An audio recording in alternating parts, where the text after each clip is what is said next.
You're on the Six Screens Telenetwork, earning the reputation of giving all the right ingredients, uninhibited, and exposing the hard, cold facts about the Watchtower Society.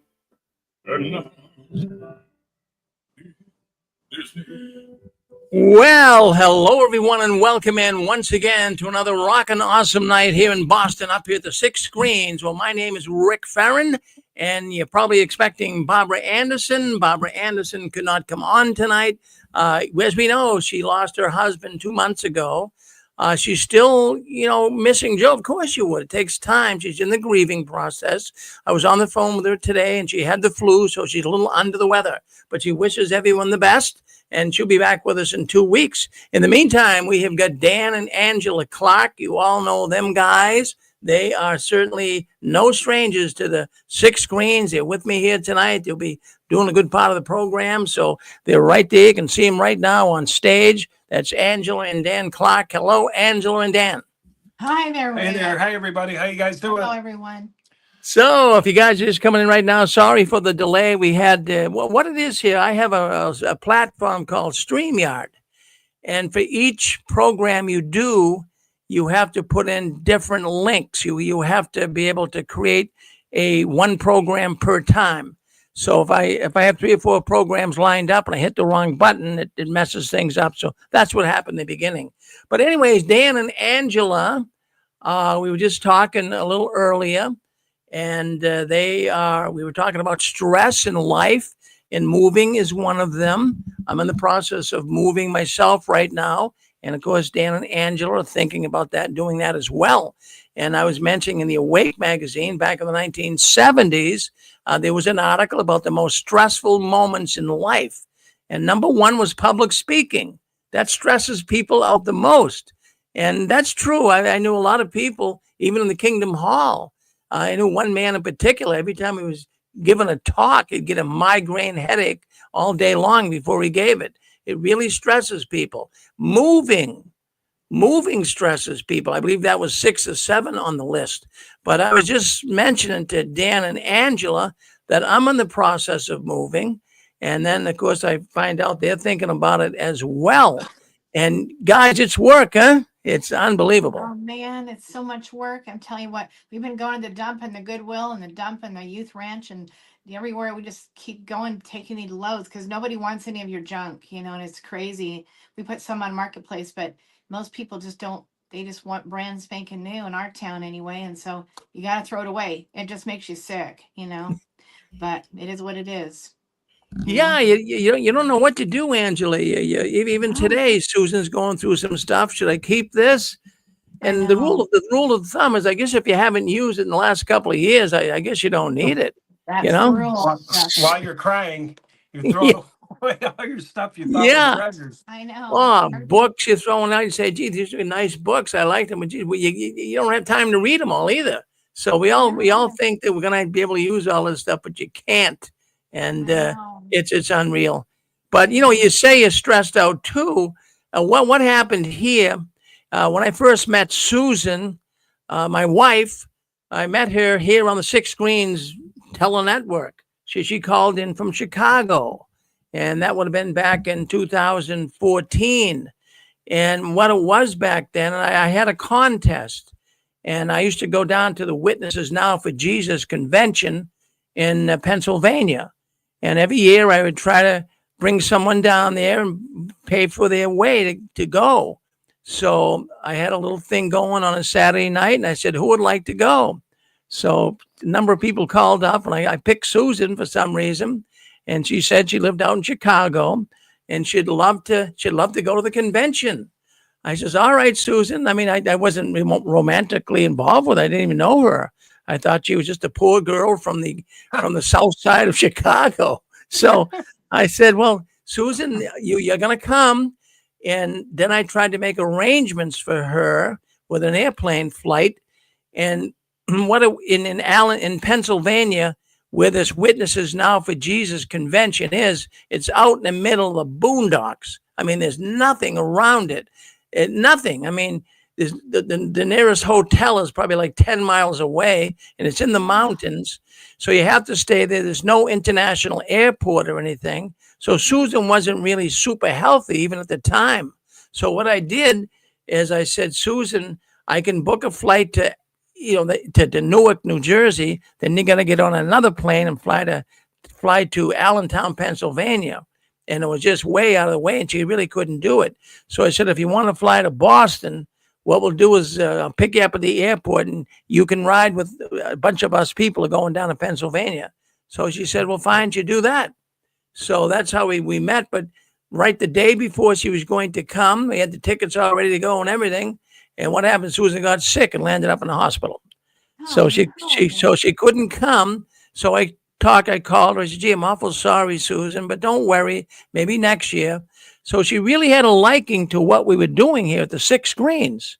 She says, Rick, I really like what I do. I listen into the program. And she says, I want to come up to New England.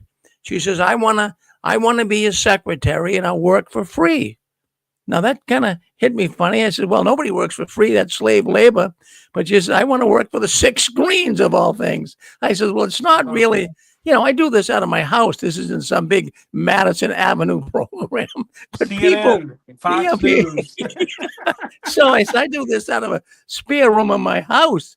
Oh, she says, but I said, if you want to, I says, it's up to you, but I don't really need anybody. But she said she was divorced and she didn't really have many friends where she lived out in Chicago. So she said, I want to come there. So I didn't know she was coming. And one day she called me up and she said, I'm coming. I'm getting on an airplane tomorrow. I said, what? So she got an airplane, flew up here. She never went home. Wow. So that's, and then we met, and what it was, she came up here and she was staying in a hotel, and geez, the hotel at the time was $120 a night.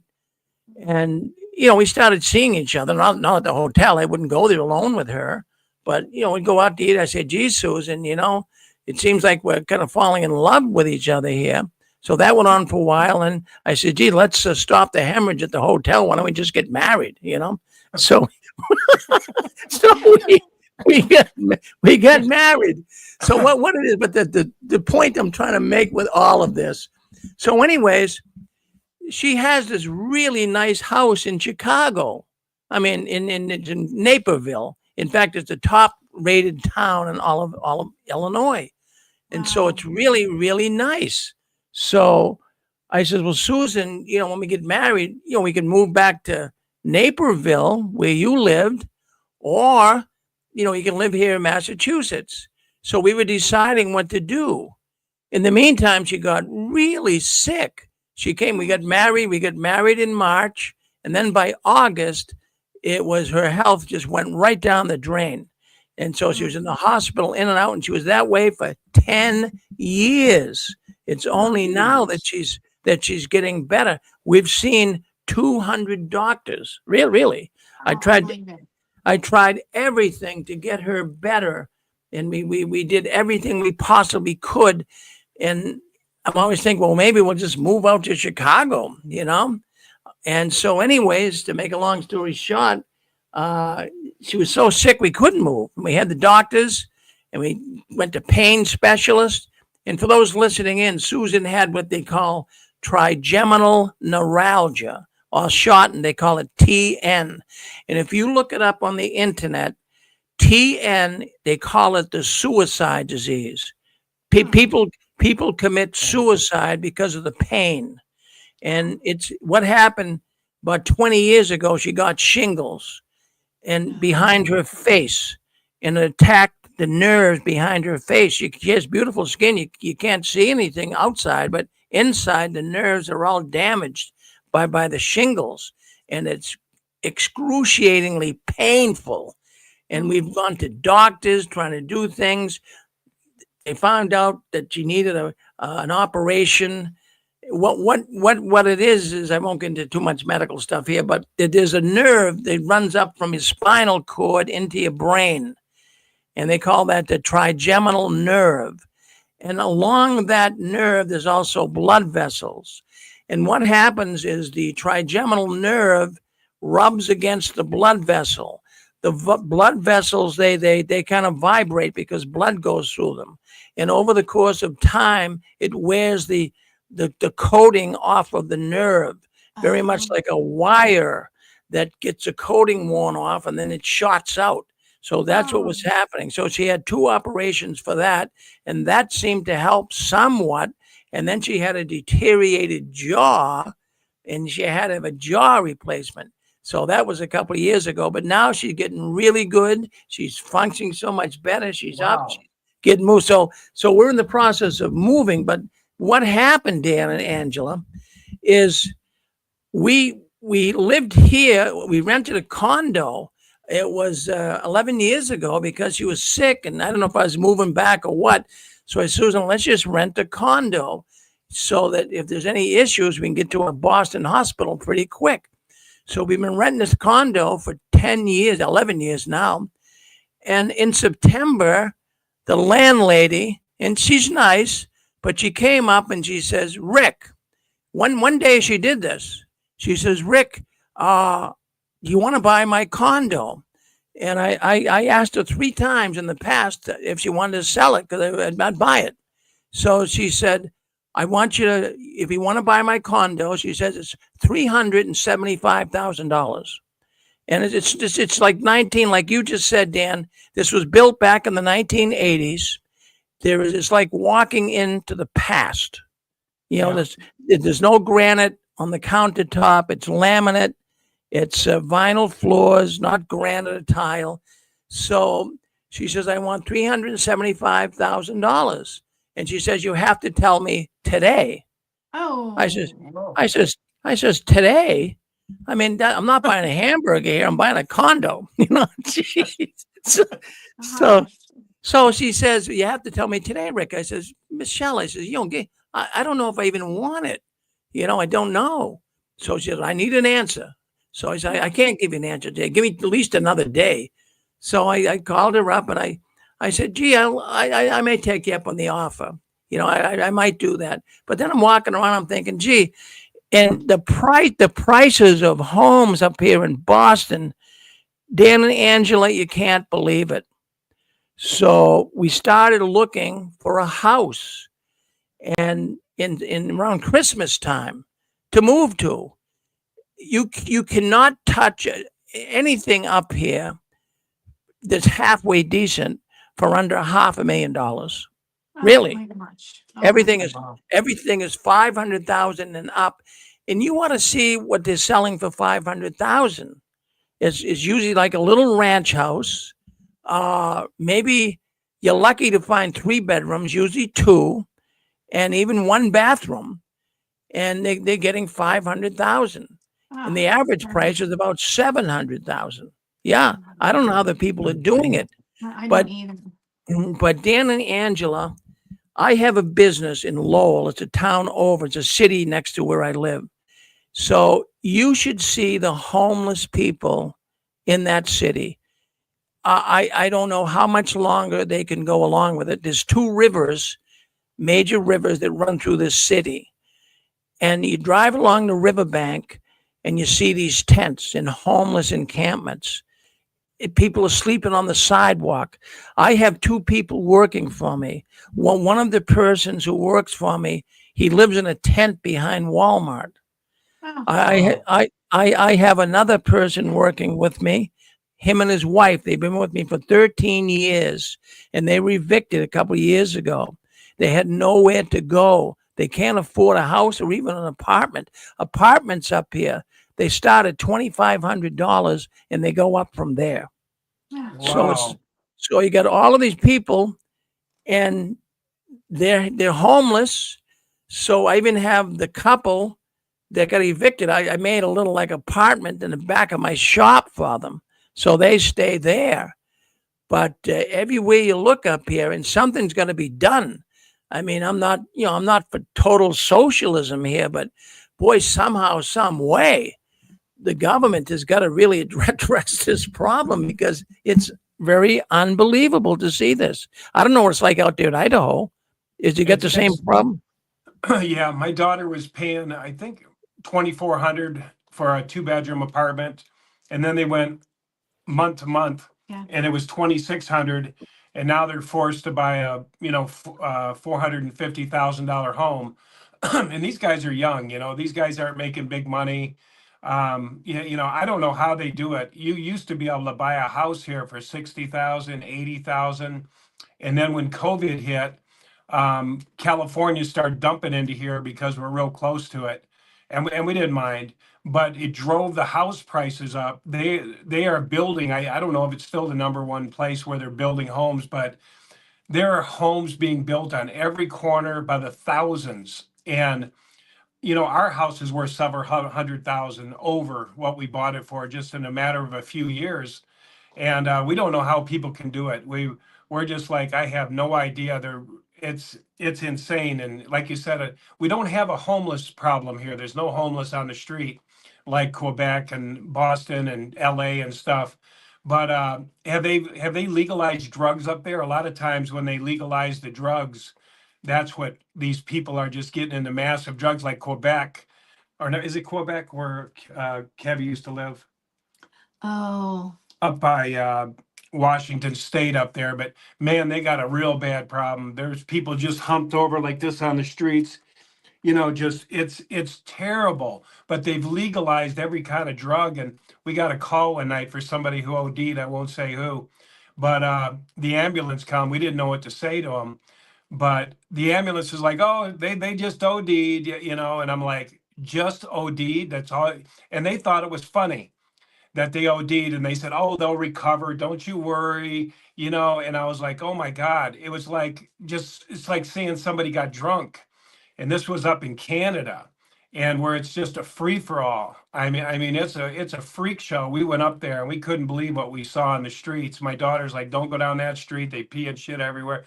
Don't go over here. Don't go over here. And we're like, it was just, you didn't want to turn away from them. So I admire you. I got to tell you too, Rick, me and Angela have offered to help lots of people. And, you just got to be careful who you let in your house, whether it's witnesses, whether it's other people. We've had some different people stay with us, and it's been really challenging.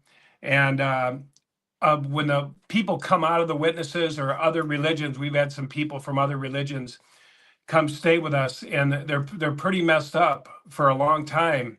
And I'm not a therapist. Angela's not a therapist. And it's pretty heavy duty helping people. I admire you to offer some help. We started to do it, but man, we didn't want to sound crazy, but Rick, we started to say, do you drink? Do you smoke? Do you, I mean, that sounds horrible, and I don't care. I know people drink and smoke, but if they had a drinking problem, we had a problem on our hands. We had a big ass problem.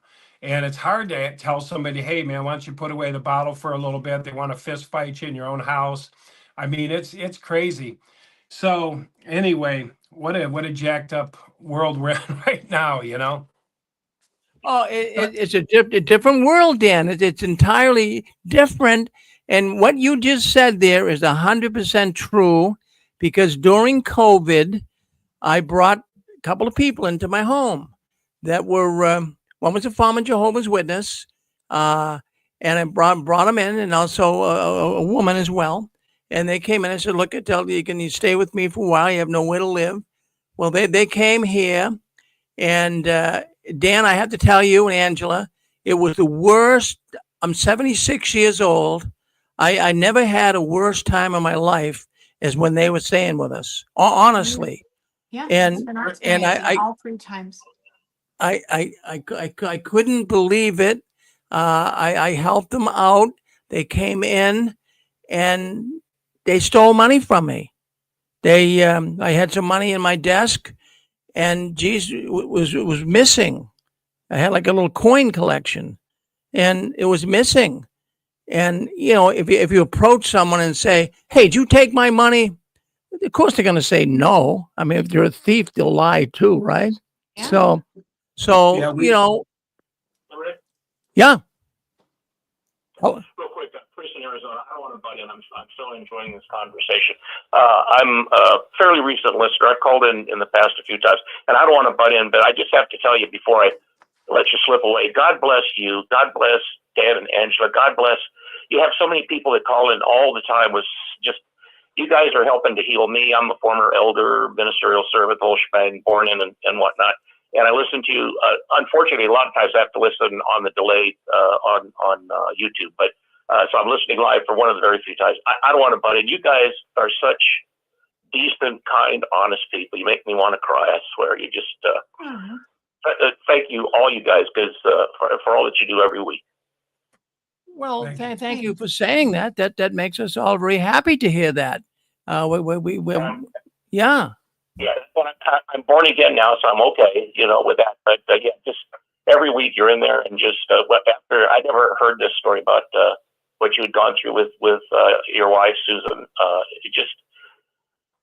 You guys are good people. You make up for all the other stuff that's happened over the years, Well, that's kind of you to say that. We really do appreciate it. I'm sure you have a story of your own too. You're not going through life unscathed. I'm sure you got issues as well, brother. Yes. Yeah. Yes, I agree. So, yeah, in fact, this idea of moving over the years, it seemed like there were always these pioneer couples that had to be moving.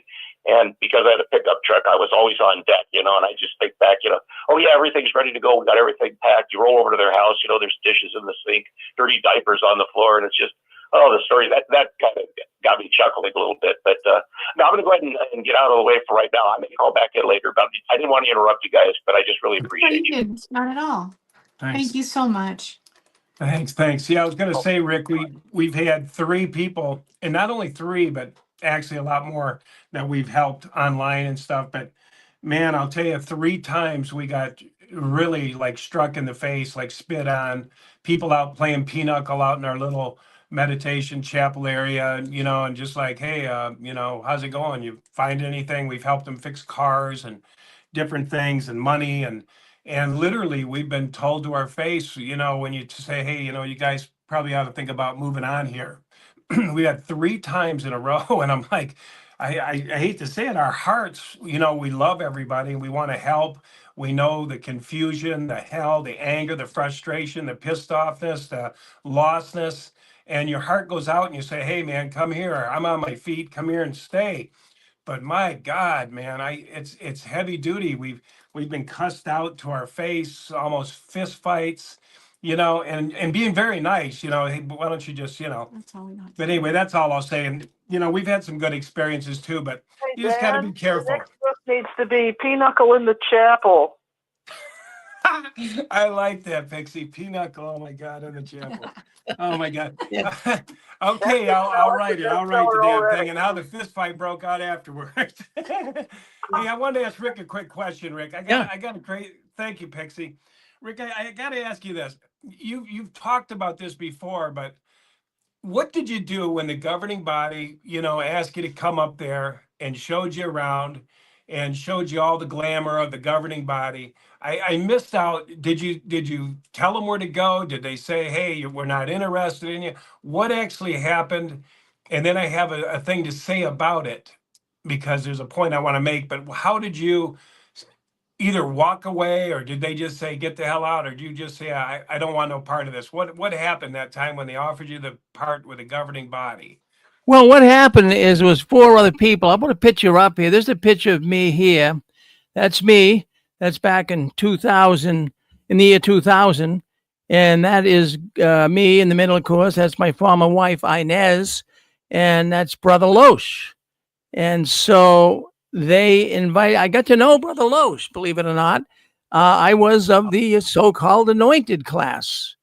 And what it was back then is I was in very good standing. I wasn't, being brought into the back room and Rick, you doing this, Rick, you doing that. I gave good talks. I had an hour talk. They gave them all over the place. And so they got wind of all of this, and being anointed, they were looking for anointed brothers. And there was only, at the time, 2,000 out of 7 million. So what they did is they were on the search for anointed brothers, because what was going on at the Watchtower is they were having helpers of the governing body kind of being governing body members, and it was ticking off the Jehovah's Witnesses worldwide. In fact, Brother Loesch told me the phone was ringing off the hook at the Watchtower because people didn't like the idea of non-anointed brothers running the organization. So what they did is they wanted to find some anointed ones, younger. I at the time I was, I believe in that picture there, I would have been somewhere around 56, 57 years old. So they, yes. So they wanted me to go there. So Brother Loesch, I talked to him on the phone numerous times before I went there, and he wanted me. He gave me some assignments to do and scriptures to look up, and he says, Brother Farron, I want you to report on the anointed that you come in contact with. So I was in search of the anointed, and there was supposed to be at the time 7,800 and something, but I couldn't find many anointed people. I would go to the conventions and I would walk around, and I would just take a whole lunch break, 2 hours sometimes, close to it, just walking around talking to the witnesses at the convention. And I'd walk up to them and say, hi, my name's Brother Farron. You don't know me. I'm from Massachusetts. And, I'm just wondering, do you have any anointed ones in your congregation? And, they didn't know me from a hole in the wall. And then they'd say, yeah, we do. Well, Sister Smith, she's anointed, but boy, is she a little loony, And then the next person I'd talk to, yeah, well, Brother Jones, he partakes, but boy, he's a drunk. And every single person that I went to at these conventions, they knew of anointed ones, but they were all crackpots, according to them. Wow. So Brother Loesch wanted me to kind of get a view of the outside anointed. He wanted me to do a little research on who they are, where they are, and what problems they encounter. So I started looking in search of the anointed, and I really put a lot of effort into it, and I came up with 10. I got 10 people that were of the anointed class, and I got their telephone numbers. It took me a good part of a couple of years to do this. So I only came up with 10. And then, they were claiming there was like 7,000 at the time. So I contacted every one of them, and each one of them told me that they were going to be disfellowshipped or they're going into a judicial committee hearing. And I'd say, well, what for? And they'd say, because I told them I was in search of the anointed, so to speak. And they said, well, they got me for fraud, even though I didn't do it. Another sister out of New York, she couldn't sit in the front room. She had some type of an allergy, so she had to sit in the back room. And she would answer during the Watchtower, and they hated her answers because they were like spiritual. There's two different hopes. So when she gave an answer, she gave what the Bible says, not what the Watchtower says. So they didn't like her answers, so we're getting ready to disfellowship her. And then I talked to some people down in the most 3 of them, I believe, in Atlanta, Georgia. And I talked to those women. They were all on the firing squad too. So I started.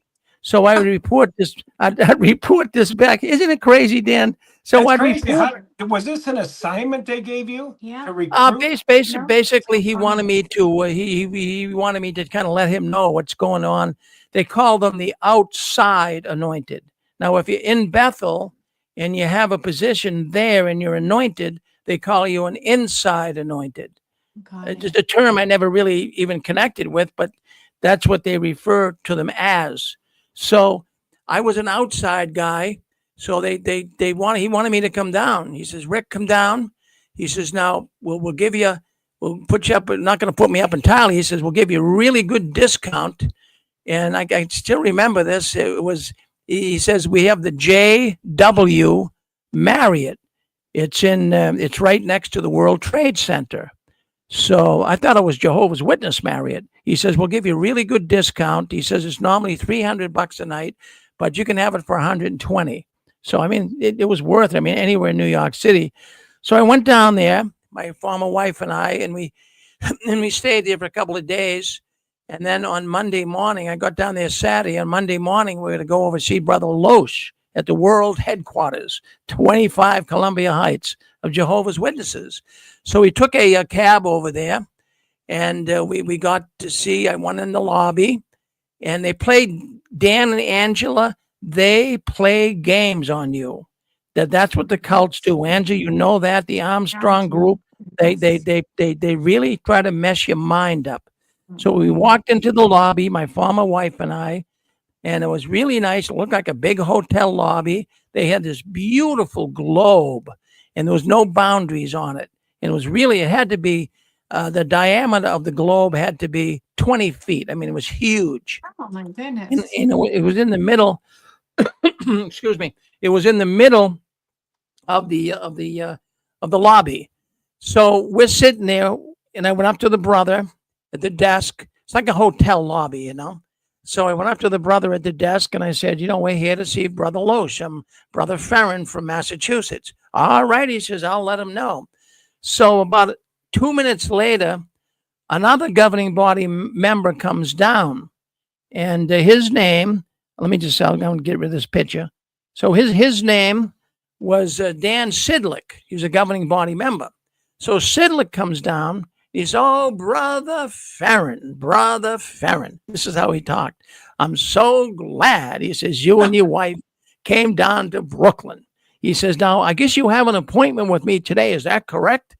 I says, no. I says, we're not meeting with you, Brother Sidlick. We're meeting with Brother Loesch. He said, I'm just jiving you. He says, I know that. So he says, I'll tell you what, Brother Farron, Sister Farron, why don't you come with me? I'll bring you up to Loesch's office. It's on the 4th floor. That's where his office is. So as we're walking down the hallway, I never told him I was a salesman. And this really is a clue to the whole anointed arrangement. I told Brother Loesch that's what I do, but I never told Sidlick. So walking down the hallway, and Sidlick says to me, oh, Brother Farron, I hear you're a salesman, huh? I says, yeah, that's just what I do. See, I think the only thing they want to be anointed, Dan, is just be a salesman. They want to put you in a $500 suit. They want to dress you up, shine your shoes, slick your hair back, walk out there and tell these people anything, they'll believe it. and they do. That's the feeling I got. So we get in this elevator, and there's got to be a guy in there. I mean, his head was almost hitting the ceiling. He had to be 7 feet tall. And he's got this big, giant book bag. I mean, it's like a suitcase. So Brother Sidlick says to me, he tapped me on the side. He says, you know who this guy is, Brother Farron? I said, Brother Sidlick, I have no idea who he is. He's the Watchtower treasurer. And all I could think of that book bag was filled with cash. Even at the time, I was starting to have some doubts. So then we get off the elevator, and Sidlick brings us over to Loesch's office. Well, this is Brother Loesch's office. Dan and Angela, it was like a playbill. Honestly, it was not real to me. I started seeing something's odd. This is not real. This is staged. I could just tell. I didn't fall off a turnip truck last night. I could tell that something was not right. So we go in, and there's Brother Loesch behind the desk. His desk is nothing on it but a green Bible. Now, the Jehovah's Witnesses have not used green Bibles for 20 years. And there's the Bible. So I pointed at the Bible. He said, oh, yeah, well, that's the green Bible. He said, it's not the one I use, but it's there. I don't know why they had it there. So it was so staged, and everything looked so perfect. So we went in there, and we got talking, and well, Brother Farron, Sister Farron, I'm glad you came down. Now, you're going to spend the whole day with us, right? I says, well, according to my wife's health, she was having issues too with her health. I says, if she's doing fine, we'll stay. So anyways, we got there at 10, and he was asking me all kinds of questions, and he was saying, now, Brother Farron, do you think that any Watchtower ever gets out of here without the governing body looking at it? I said, well, I would expect that's what their job is, to examine everything going out and make sure it's correct biblically. Oh, he says, yeah, you can be assured. He says, now, the phone has been ringing off the hook because we have been using men that have not been anointed. And people don't like that. And I want to assure you, to be a member of the faithful and discreet slave, you have to be anointed. Now, look it, you know it, I know it. anointing is no big deal in the Christian world. Everybody's anointed. But in the witness world, they got to make it like super special, you know? So he says that we examine everything. So then all of a sudden somebody knocks on the door. So a young brother comes in. He's got a paper bag. And Brother Loesch holds the bag up, just like you'd see in a Broadway play. You know, it was like it was like animated. It wasn't like real. Like, look what's in the. I got a bag here, you know. But it's like, do you know what's in this bag, Brother Farron? I says, Brother Loesch, I have no idea what's in that bag. So I'm not gonna open it. He said, I'm not gonna open it. I really. He says, this is a book. It just came off the press. He says, and I have to examine it before this book gets released. So they really made it manifest that, you know, everything is being examined by the governing body. I mean, the smallest little detail. That's the feeling I got. Then he says, well, Brother Farron, he says, you know, nobody really ever comes up here on the 4th floor. But he says, I want to bring you to a couple special places. So I said, so I'm wondering, where is this? Is this the gas chamber or what? You know? The show goes on. Now we're going up to the middle ward. So he says, well, I'm going to show you where the governing body meets every Wednesday morning at 10:30. He said, I'm going to bring you there. He said, now, not everybody gets to see this, but I want you to see it. I said, okay. So he brings me in this room, and it's a big room, Dan. I would say Don't tell me it said Oz on the door. No, it didn't. It didn't. But the room had to be, I would say, 30 feet long. It wasn't that wide, maybe 15 feet wide by 30 feet long, like a long rectangular type room. Yeah. And it had this huge, gigantic desk. I've never seen a desk so big in my life. And that's where the governing body sat. He said, we meet here every Wednesday, like I say. And he says, now, Brother Farron, do you think the governing body is all in unison with their thoughts? Do you think that some are a little renegade or they don't go along with the rest? I says, well, I would think that's what a governing body would do. You know, you have some that are for, some that aren't. So, yeah, I wouldn't think that everybody's in agreement. He says, you're right. He says, but we go with majority. So he's giving me all these, you know, lines. I didn't know it was like a full interview at the time, but then I kind of put 2 and 2 together that this is crazy stuff. So anyways, he says, no, they're not in unison. He says, come with me, he says.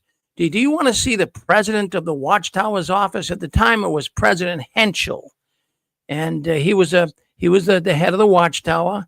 And he was a big, tall guy. He said, I'm going to bring you in Henschel's office. I says, well, is he here? So he walked in the door and Henschel wasn't there. I said, geez, I'd like to meet him. Well, he's not here. He's not doing good. I said, what's the matter with him? He says, well, he's confused. Now, can you imagine? This is the president. This is the president of the Watchtower. Loesch is the governing body member. He says, but the president is confused. I says, well, what's he confused about? You know, at the time, I mean, I'm thinking, gee, they're changing things around. And he got up and packed his bags or what? So he says, well, he's confused because he was hit in the head with a rifle butt when he was over in Libya a few years back. And it really messed things up for him. So he's confused and can't be here right now. I thought that was kind of unusual. So then we're walking back to his office, and there was a big map of all the witnesses all around the world and the ratios and all of this. So he says to me, he points to the country of Iraq. He says, that's Iraq, right? I says, yeah. He says, how many Jehovah's Witnesses do you think we have in Iraq? I says, I don't know. I mean, I know they really can't report too much over there because of their differences in religious practices. He says, well, there's only five in Iraq, Jehovah's Witnesses. He says, we really have to get more, but this is all we have. So then we went back into his office, and it was getting to be about noontime. And I'll tell you, right at noontime, as soon as the clock struck 12, all of a sudden you hear this like a fire alarm go off, and a real loud sound. So it kind of made me even startled a little bit. Oh, that's the lunch break. We got to go on lunch break. Oh, So my gosh. he jumps off the seat. It's like a little kid here. I'm serious. He jumped, follow me, he says. So he said, I got a shortcut to the cafeteria. So we're going through all of these little cubby holes, and there's no lights on in the rooms. And my wife, you know, she wasn't, I mean, she did okay, but she had trouble. She was limping, and it bothered him a little bit.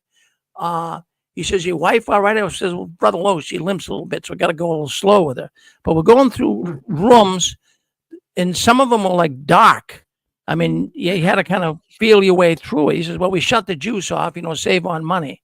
And he says, then he said that just follow me and we'll get there. So we got down there, and everyone was sitting there, and there had to be, I would say, 20 big black and white TV monitors on the wall at the time. And it was counting down, like it was 120, 119, 118, 117.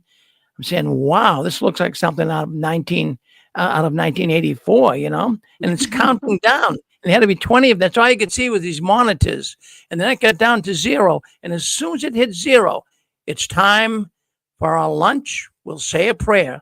So a governing body member says a prayer, then we start eating. So we're sitting at the table, and Brother Loesch had his wife there. She was a Spanish woman. Her name was Marita. And then I noticed the clothing that she was wearing. I mean, she was decked out like the Queen of England.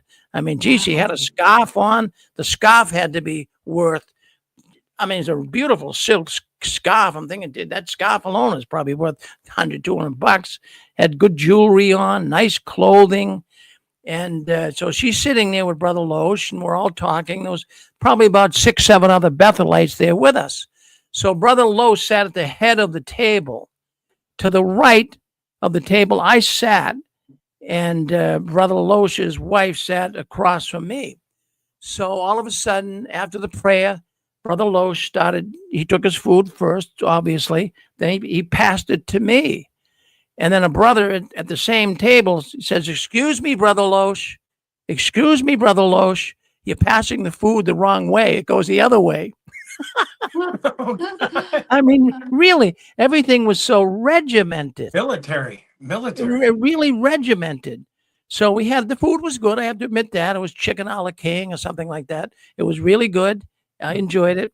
And then we went back, but it was so funny because, you know, after we ate, Brother Loesch had to go to the bathroom. I went too. I said, I'll go with you. So we're walking down the hallway, and I'll never forget this. As we're walking down the hallway, I see Bethel. I see him coming.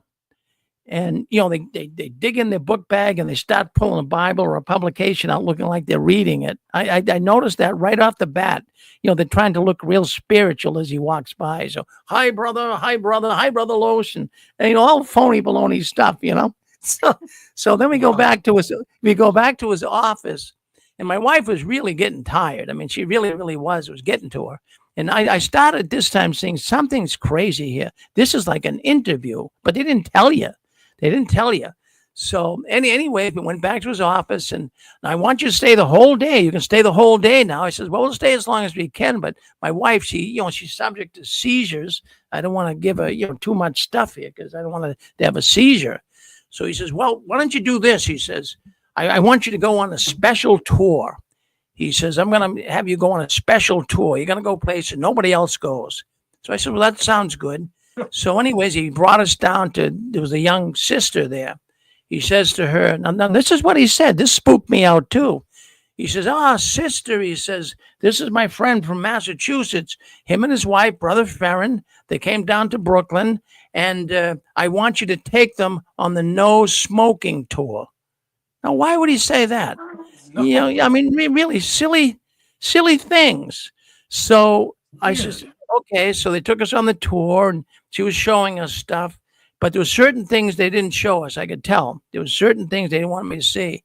So anyways, afterwards, my wife was really getting tired. I says, Brother Loesch, I says, we really have got to leave. I said, I got to get my wife back to the hotel. So he said, okay, come with me. He says, well, we'll get you a ride, but, I had to pay for it. He says, we have a limousine company that comes here and picks people up and brings them back to the hotel. He says, "Well, we'll give you a discount rate. Don't worry about it." Oh my So gosh. anyways, so this black Lincoln Continental shows up. We get in that, and the guy brings us back. Goes, I took a taxi over in the morning. It cost me $5. His super discount, it came to 15. So, God. no deal. So I'm really, my head is spinning, Dan and Angela. Yeah. And I'm going, is this for real or what? This doesn't even seem like a real visit. This seems like some type of a play they put on. And then, Yeah. as I learned after, he wrote me numerous times from different countries, and his wife kept whispering to him. I could hear her whisper at the table. Now stay in touch with them. Stay in touch with them. Don't let them go. Stay. So he kept writing me, but I just didn't want to become part of it. I really could see that it's nothing more than a big business masquerading as a religion. And one other thing too, right outside of his office was they had all of these Bible pictures, the Apostle Paul and Abraham, and right outside of Loesch's office was the faithful and discreet slave from Matthew 24:45-44. So the faithful and discreet slave, he's counting all these jewels and gold and diamonds. So Brother Loesch says to me, "What do you think he's doing?" That's the faithful and discreet slave. He says, "Look at him. What is he doing? He's watching over Jehovah's belongings." He says, "Now, what do you think about that?" I says, "Well," I says, "I'm not really sure how you're looking at Matthew, the 24th chapter, but, Jehovah's belongings aren't really all riches. It's not all gold. You have to look over the spiritual side of it as too." But that really stuck with me. There was more emphasis on the gold, the silver, the jewels than actually the spirituality. And so my wife and I, on the way home, we said something very odd. We don't want any part of that. And that's one of the reasons why I left the Watchtower. Yeah, it was unreal. Gotcha. I'm glad, Rick, because, what I've observed through the years is when they lay a title on you, you're pretty much toast if your ego's involved, because we've seen it in different places where people were very much free thinkers, very much thought for themselves. And then when Watchtower lays a title on you, like, we want you to be part of the governing body, you think you'd be out today if you'd have taken that position? I would have had to, Dan. I have a really overworked conscience. It's getting better since I've been out of the witnesses. But, I've always wanted to do things that are right. I mean, you can't hit the mark all the time, but there's no way that I could participate in that arrangement knowing they're covering up child molestation. There's no way. I would have to. I couldn't do it.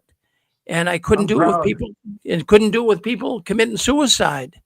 Really, I didn't know all of this. That's one of the things that got me really researching the Watchtowers after I left that interview, so to speak. And then I found out afterwards there was 4 people. I was one of 3 all-anointed brothers. One other brother was from New Jersey, and that's how they do it. They don't tell you it's an interview, but you're sure it's. You walk away from there, and they had you under the microscope. And Hello, Rick. Yes, Kurt.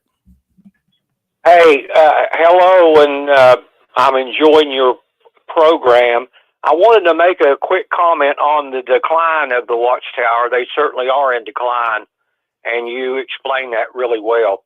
A couple of things. Number one, the SDA church over the decades has really changed a lot. There's a lot of people left the SDA General Conference, and they have independent ministries now.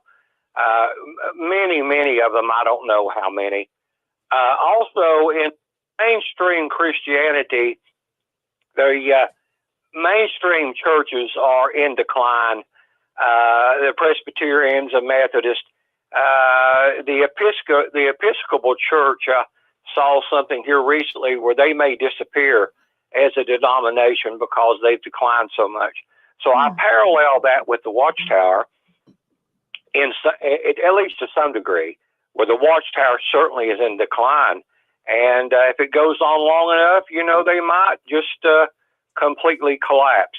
But anyway, thank you for taking my call, and I'm listening. Go ahead. Thank you. Well, always good to hear from you, Kurt. Thank you. Thank you very much. But what we have here, Dan and Angela, it really got me thinking. And, I was a loyal witness. I mean, I wasn't like a Nazi witness. I was loyal to a certain point that they would, tell the truth. But having the conscience that I had, there's no way that I would participate with that organization. And there's just too many secrets. And even dealing with Barbara Anderson and talking with her, I talked to her a lot. And, she doesn't spill the beans like I do. She still has some good feelings toward them. And, not everyone is bad. And what I've found out is there are people in Bethel that are as old as I am. And they, for example, one of the people in the Treasury Department, I can't give his name, of course, but him and his wife are still there, and they don't believe a word about the Watchtower. Now, they've been there for 50 years. Wow. And then they work in the accounting office. And he's like being held there because there's nowhere for him to go. And he says, he says that, if he speaks up and says, look, you guys are a bunch of liars, then he loses his job. His wife, they never accumulated any money from being in Watchtower. What do they do? So there's a lot of people in Bethel right now that they know darn well this organization is not telling the truth, but they're stuck. They are stuck. One of the things, Rick, one of the shows she did that about shocked me off my chair was the guy who instituted the Don't Take Blood. And she said he's a nut. And she said they can't get rid of him. And they don't know what to do with the Blood Doctrine. I mean, just think about that. The people that are dying, the people that have lost their life, watch their children die, their family members die over a sick bastard. I mean, a guy that's absolutely nuts. Yeah, and she said he was crazy. He's absolutely crazy. And he came up with that stupid Blood Doctrine. And they wanted to change, but they couldn't. Yeah. I mean, it's amazing. I just can't believe it. It's still going on till this day. Rick, I think all of us have a GPS within us, an inner knower like you did. When you smelled some shit going on, you said something's wrong with this. And I was going to ask you, did it feel like you're in a corporation? Did it feel at all religious, at all spiritual when you were taking the tour? Did you feel love? Or I mean, you said it felt like a play, but was it like, did any of it feel real at first? Like, man, this is really something. I'm on the 5th floor. I was starting to think as you were talking, like I would be in some corporation or something in these big desks and fancy rooms. And I never thought of Jehovah's organization like that. I always thought we were all equal. We were all one. We were all the same. Oh, no, it was a rude awakening. I've been to Bethel before, but, on my own, not like being invited there by a governing body member. And, when I went there before, I kind of felt way more spiritual. But I'll tell you what, when I went down there in the year 2000, I actually was beginning to have a lot of doubts. I mean, I still believed in the Watchtower, but I was starting to really see that something is wrong here. And it just something wasn't passing the smell test. Of course, that time, they were involved with the United Nations. I didn't bring that up to Loesch. I should have. But at that time, I was starting to see that some of this stuff was popping out. And also in France, there was a big article up here. In fact, it was in the New York Times, a front page article about how the Watchtower was being sued $50 million by the government of France for not paying their taxes. And, I'm thinking, geez, for crying out loud, they want you to, make sure you're honest, pay everything, make sure you wear your seatbelt, make sure you don't have bald tires on your car. I mean, they want you to be so honest, like it's unbelievable. But yet a big full page ad in the New York Times, in the Watchtower's pleading to people. They put the ad there that France wants them to pay a tax on some money they were making. And I'm saying, man, this doesn't make sense. Ha ha ha. If I was ever in the paper for tax evasion, I'd be disfellowshipped. Really. But here they are. Really, here they're going forward with this. So these are the type of things that were really starting to bug me. I'm saying, how can they be so hypocritical? How can they tell all the people to obey everything to the letter of the law? And even a pioneer brother in our congregation, and we had one of the brothers. He would go out in the parking lot and evidently check the cars to see if there was stickers. You got your inspection sticker right. It wasn't late. Oh my And God. and it's like, the registry of motor vehicles in the Kingdom Hall lot. And then he told the brother that came to the brother was a pioneer that, his tires were getting bald.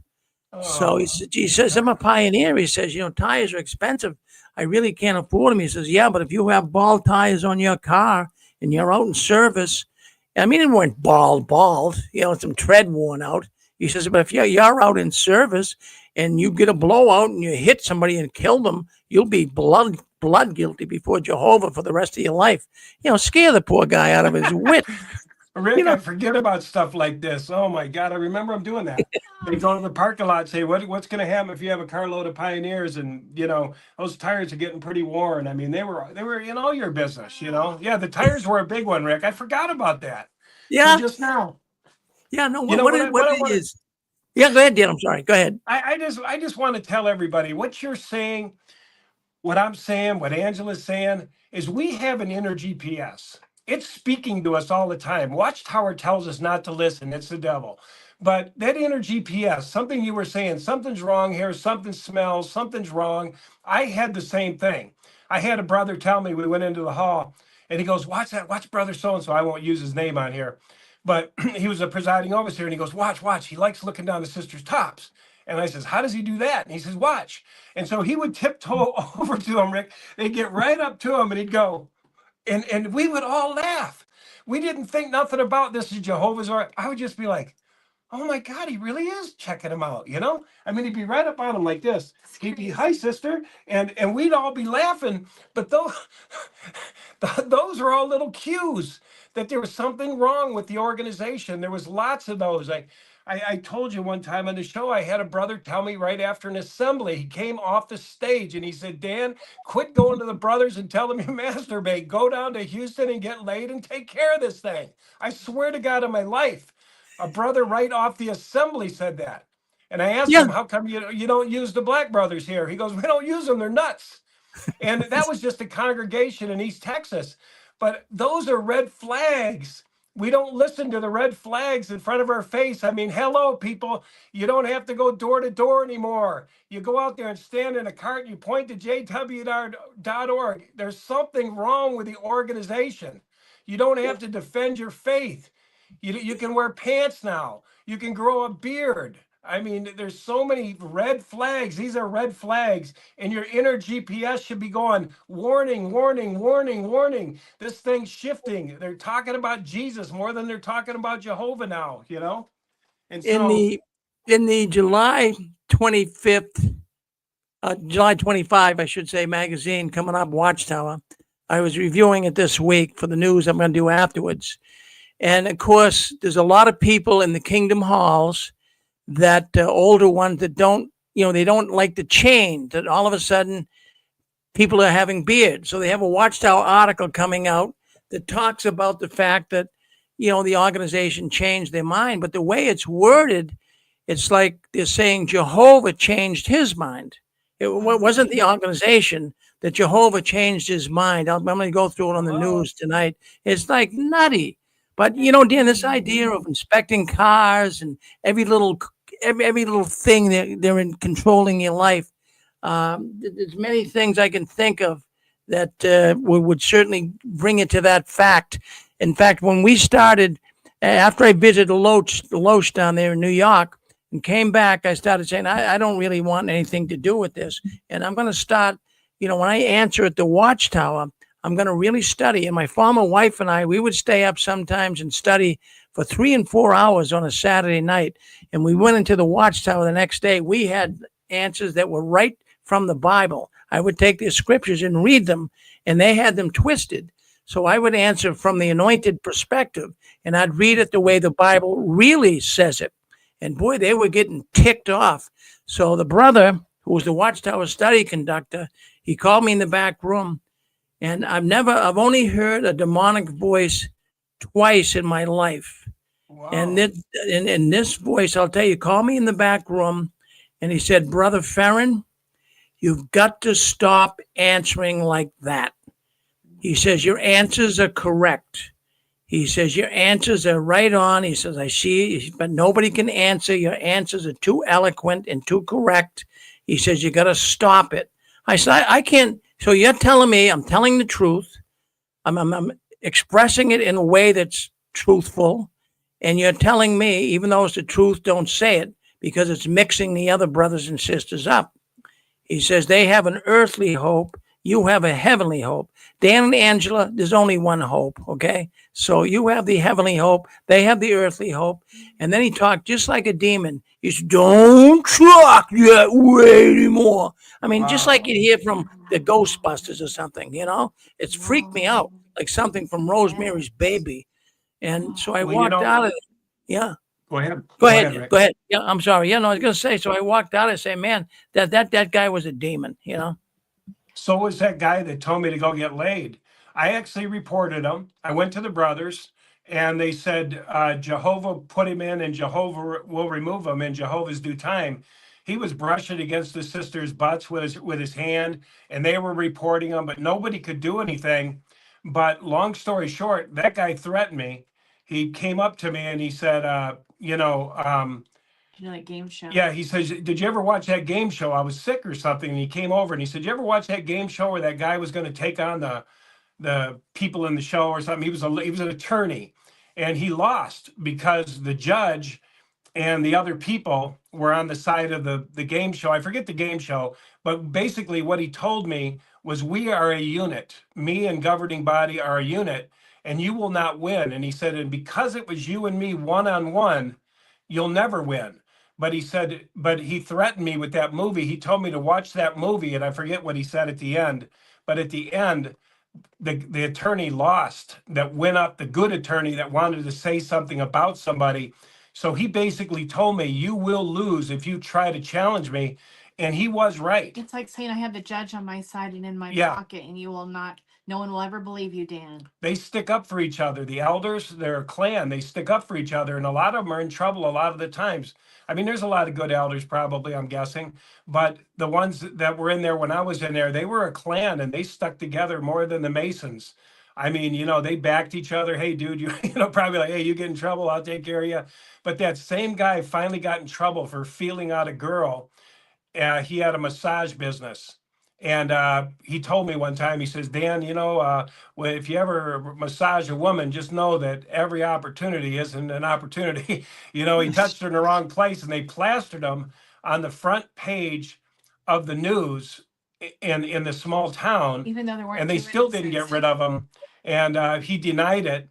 And he was actually the first brother I went to a topless bar with when I went to Chicago to do a job. I didn't know all this happened, but I thought he needed some money. So I asked him, would you come out of town with me and I'll give you some money. You can work with me. And when we got out of town, the very first thing he said was, where's the, you know, like good places? And I was like you, Rick, going to the government body. I was shocked. I said, what'd you just say? And he said, well, you know, the good places. And I said, you mean like, are you talking like strip joints?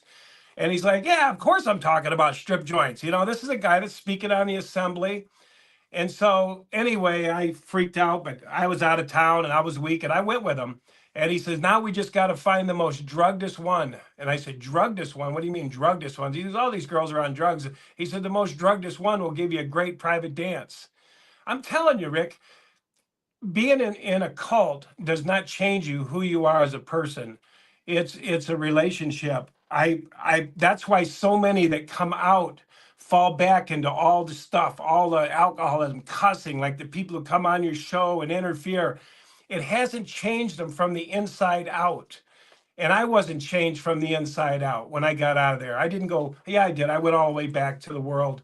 But there's a bigger transformation, you know, waiting everybody.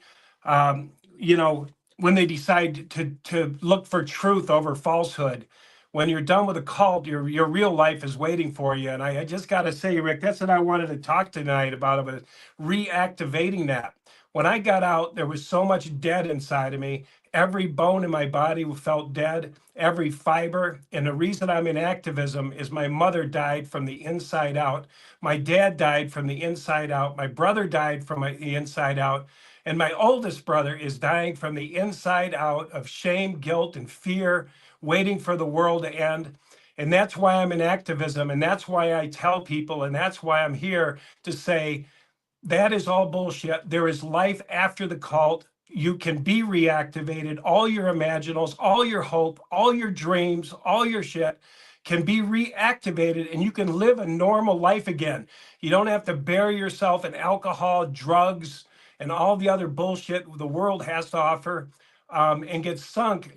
I say this almost every show. We have a purpose. I have a purpose. God had a purpose in mind when God created me, you, and everybody else on this show, and we can tap back into it. We can tap into that once we get over our confusion, anger, and all the things like this show helps us do. It helps us process our anger. It helps us tell our story.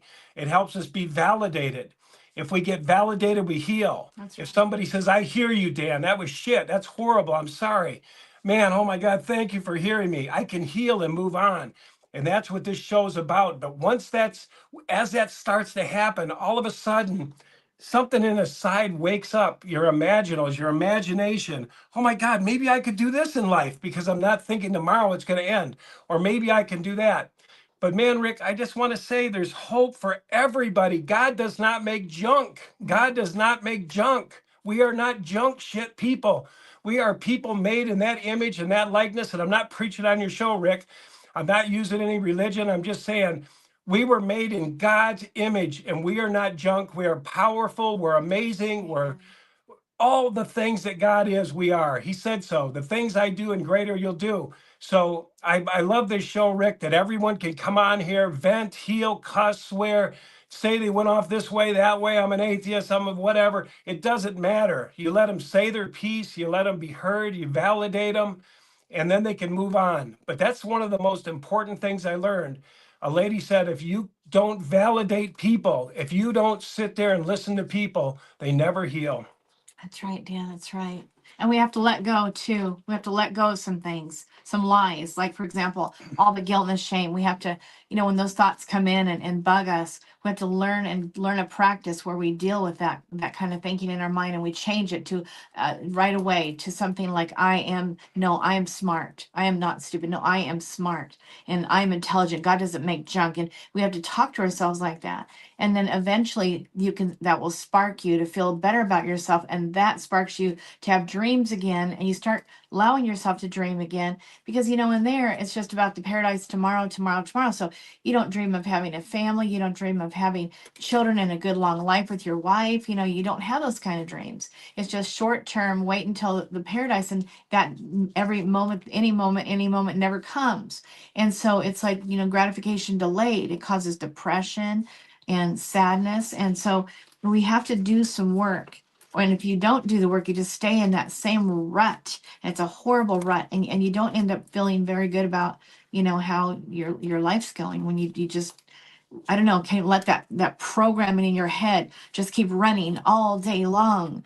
Everything that happens, it reverts back to that training, that programming. It has to be unprogrammed, not super, super easy to do, but it feels so good when you do the littlest work to go towards, overcoming that. So, and for that reason, I want to recommend that book, Codependent No More by Melody Beatty. It changed my whole entire life. And there are other really great ones like Boundaries, learning about boundaries. I forgot the name of the author on that one. That really, really helped me. And it just, getting anything that God leads you to, take classes that God leads you to, the books that he leads you to read, and life will start feeling a lot better. Because there's a lot of little tricks to life feeling smoothly that we didn't learn in the church, in our schools, in our homes, anywhere, that are really basic to human life, everyday life, feeling good. Not having your voice and not saying how you feel, not saying no when you need to, not saying yes when you need to. There's all these different things that you have to learn how to do, but you can. with guidance, and you get to learn the ropes. It's literally learning the ropes, which we did not learn. And it's really horrible, but it's stuff you have to do when you come out of a cult, or you walk dysfunctional in life, in your jobs. You don't seem to get along. You don't understand them. They don't understand you. It's not fun when you don't do the work. You just keep on feeling like you're an outsider all the time. You don't have to live like that. And there is hope. There are dreams God wants us to have. He has dreams for us, each and every one of us. And we can discover them too, but we have to take the time to sit and be quiet and things like that. Go take walks in nature, just listen, just be quiet. And thoughts come, wonderful ideas come. And then we get to act on them or not. And life can be very, very exciting. But we don't want to stay in the humdrum, I don't think. Yeah, I almost died from alcohol, Rick. I was drinking about a fifth every day, maybe more. And I didn't know how to function in the world.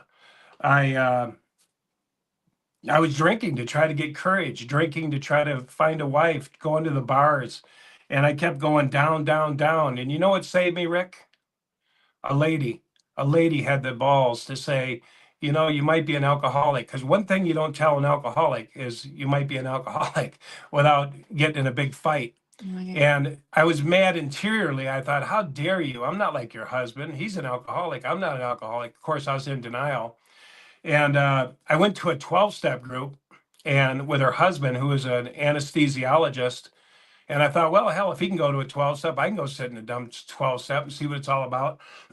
When the guy gave the talk, every story was my story. Every single story was my story of hurting people, hurting myself, hurting my family. And I said, oh my God, I'm an alcoholic. And that was the biggest turning point. But it takes courage to tell somebody, hey, you might want to take a look at how much booze you're putting down, because at the witnesses, as you know, there was no limits. There was nobody governing it, Rick. Do you agree with me, Rick? There was nobody monitoring the alcohol in there? No, in fact, it's the only thing that witnesses would do. They really do. In fact, even myself, Dan, I can remember going to a meeting, and I had 5 kids at the time. It's the middle of winter. You got little kids, you're putting snowsuits on, heating the car up. After the meeting, lugging them out, half of them are sleeping. Geez, I'd come home, and to relax, I'd have a couple of shots myself. I mean, it would force people, that type of a lifestyle forces people to drink, seriously. And and I can remember going to weddings. In fact, I have to tell you this story, Dan and Angela. And in fact, it was a witness wedding I went to. And it was an open bar. And man, the witnesses take advantage of an open bar, I'll tell you that. So they're going up there and they're drinking like crazy. And one of the brothers, I went out to get something in my car. I went out to the parking lot, and he's stone cold drunk, out cold in the parking lot. I said, oh my God, we got to get him out of here. He was a friend of mine. He was an elder. So I ran inside. I said to another friend of mine, hey, we got to get this guy in my car. If a witness comes out and see him, he'll be disfellowshipped on the spot. So I grabbed another guy. We put him in my car. I took him back to my house and put him in my bed. He didn't know where he was when he woke up the next day. I said, let me tell you something. I mean, he was stone cold out of it. I says, man, I think I saved you. I says, I don't think anybody noticed you, but we picked you. We scraped you up off the sidewalk and brought you to my house. And he's an elder. I mean, he's an elder to this day. And I'm thinking, man, if they ever found that out, he'd be in trouble, But we almost killed everybody on a 4-wheel drive expedition. We were all drinking, and it was with the elder. He was a presiding overseer, and we all went camping. And the minute you hit the trail, everybody started drinking beers.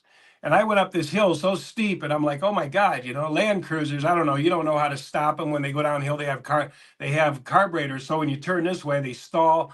I almost killed everybody, and I said, man, we shouldn't have got drunk. I felt really bad. I almost run over everybody in the tents.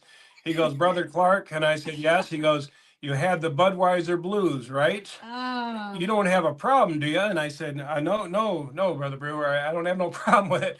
And he says, that's good. I didn't think you did. He didn't want me to mention I almost killed everybody. I mean, I've seen elders stone drunk. My own elder got me to drinking. He what was that wine thing? They make their own wine. Oh, He started making his own wine, and I'd be like, oh, I got a problem with this, Frank. I really shouldn't do this, because I'll tell every girl in the kingdom all I love them, at the next party. You know what I mean? He said, you don't have a problem. It's who you associate with. Have a drink with me. And I had another brother too that started me drinking. I'm not blaming him. I'm just saying, brother's like, you're not going to let me drink alone, are you, Dan? And I'd be like, well, what do you drink? Oh, I drink Jim Beam and Snops and with some bitters in it. And I'm like, what the hell is that? He goes, have some. You're a real man, aren't you? Shit. So I'm doing shots with him and ordering big ass pizzas. And, I mean, alcohol is huge in there, man. And like you say, you come out and you don't realize it. I said, man, I drank more in the Kingdom Hall than I drank outside, but I ended up starting to drink more and more because I was trying to be able to communicate. I was shy. I was introverted. well, with all the speeches you guys have to give, that little, what do you call that school that you have to go Ministry to? school. Ministry school.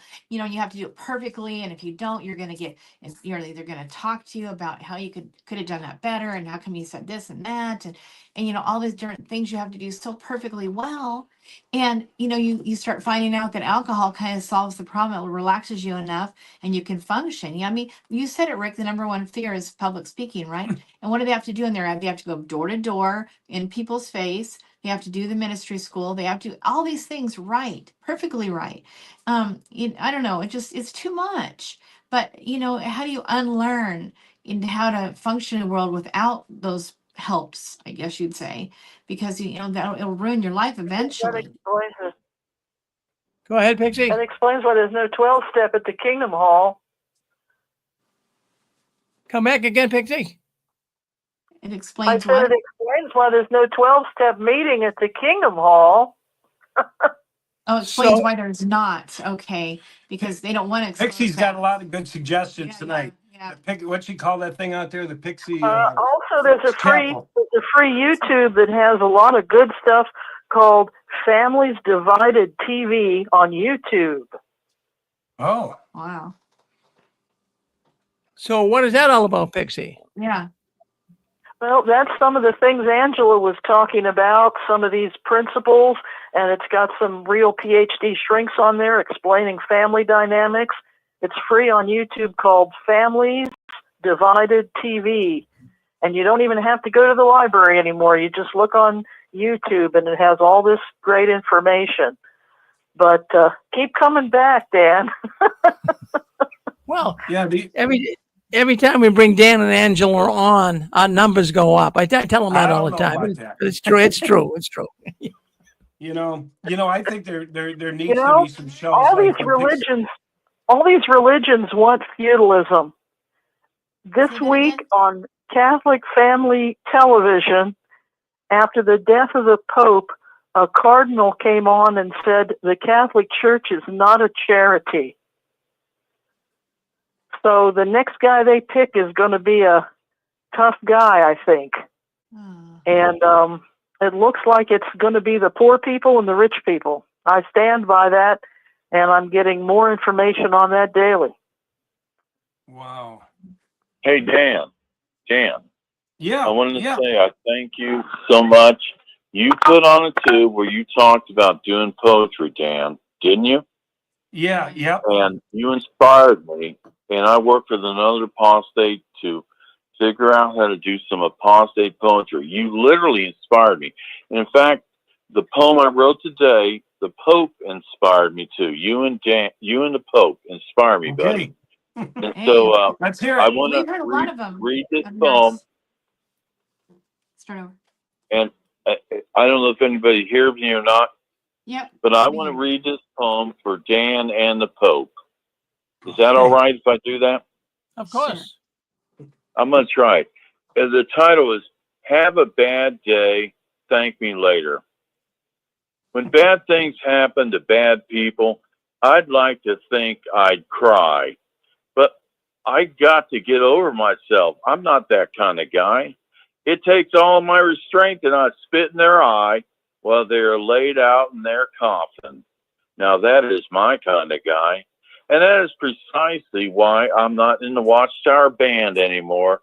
Too much spittle and nothing that rhymed. A complete unmitigated utter, ridiculous waste of time. Some minister said the other day, this is a true story, don't waste God's time. What? He's the king of eternity. It's those elders and ministers who are wasting God's time, because he keeps saying loud and clear, I can't hear you, but Lord, Lord, Lord, can't you hear me now? Well, God isn't a cell phone tower, friend. Your favorite last words better be, forgive me because I have sinned. I spent all my time looking for the sin, the congregation sins. Yes, the kindly quality of God is trying to lead even bad people to repentance. So before I learned that another one of these historically bad elders has died, I'm going to take me a shot of bourbon. Here's spit in your eye. Brother Elevator Shoes most likely died from little man disease. Most elders do, you know. I love it. I love it. So that's all I got. I love the spit in your eye. That's awesome. I love it. I tell you, we opened up a can of worms there, Black Dots, King of Dots. Yeah, what we do here, Dan, don't blame me. God. I try to take Sorry. one word. I try to take one word from King of Dot's poems. He comes on every week with a poem. Yeah, And well, I try hear most to. of them. I can't remember all of the words. In other words, your brain can only follow it so much. But Yeah. there's certain little things that stick out. Now he's original. He had an original phrase that he used. God is not a Love it. cell tower. God is not a cell tower. I like that. That's good. Do you think, King of Dots, that people look at God as a cell tower? I think the ministers look at him that way. The elders do. They think they got a direct connection with God. They don't realize he ain't listening to the darn word you're saying. I'm You going ought to do to another do one song. on. You ought to do one on them having an ATM machine, King of Dots. ATM machine is what they are. Well, I'll make a poem about that if you like. But I You're will doing tell you, good. I can make a poem about a few things. But I want to tell you, today is my 70th birthday. I'm spending it with you. And after I leave here, I've been invited to a party with two married gay men 100 feet away from me. They're very nice and congenial. And I'm going to meander over there, have a couple shots of Maker's Mark in memory of you, Dan. But here's All my right. other poem today. Drink one for me. Drink one for me. Star Trek. Yeah, the Happy birthday, King of menagerie. Dots. Happy birthday. Happy birthday to you. Susan Thank you so Farron, much. too. Susan Farron's birthday was a couple days ago. Oh, Oh I my think we should say God. happy birthday. We're 26ers, huh? Yeah. I don't This know, Rick. one's titled The Menagerians. It was a Star Trek episode, I believe, where the humans thought they were eternally young, when in reality, they was old as sin. The aliens did it to them, you know. They messed with their brains. How? I don't know, but when those brain cells blow, you really don't know what you know. But that apparently doesn't keep some people from spouting it anyway, especially those people who choose to live in a menagerie. I could blame the aliens, which I do for most things in life. It's a great excuse. You should try it. But no, some irreputable humans have gone and created some illusion of eternal youth, while millions of their customers been dying, dropping like gerbil doo-doo. I had one of them, died in my hands. I guess he got pooped out.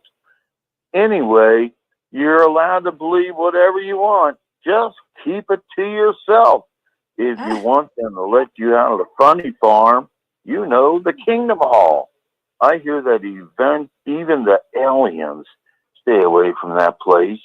Too many diseases, too many petrified old people waiting in place, hoping for eternal youth. I think you'd better be putting your time and faith into an alien escape. But that's just me in my menagerie. Oh, that's funny. Oh my God, I love it. That's awesome, man. Well, Wow. it's talent. It's talent too. You know, a lot of people don't It is. recognize it as talent, but we do. I mean, it's talented. How many people can sit down and do that? I've never done it.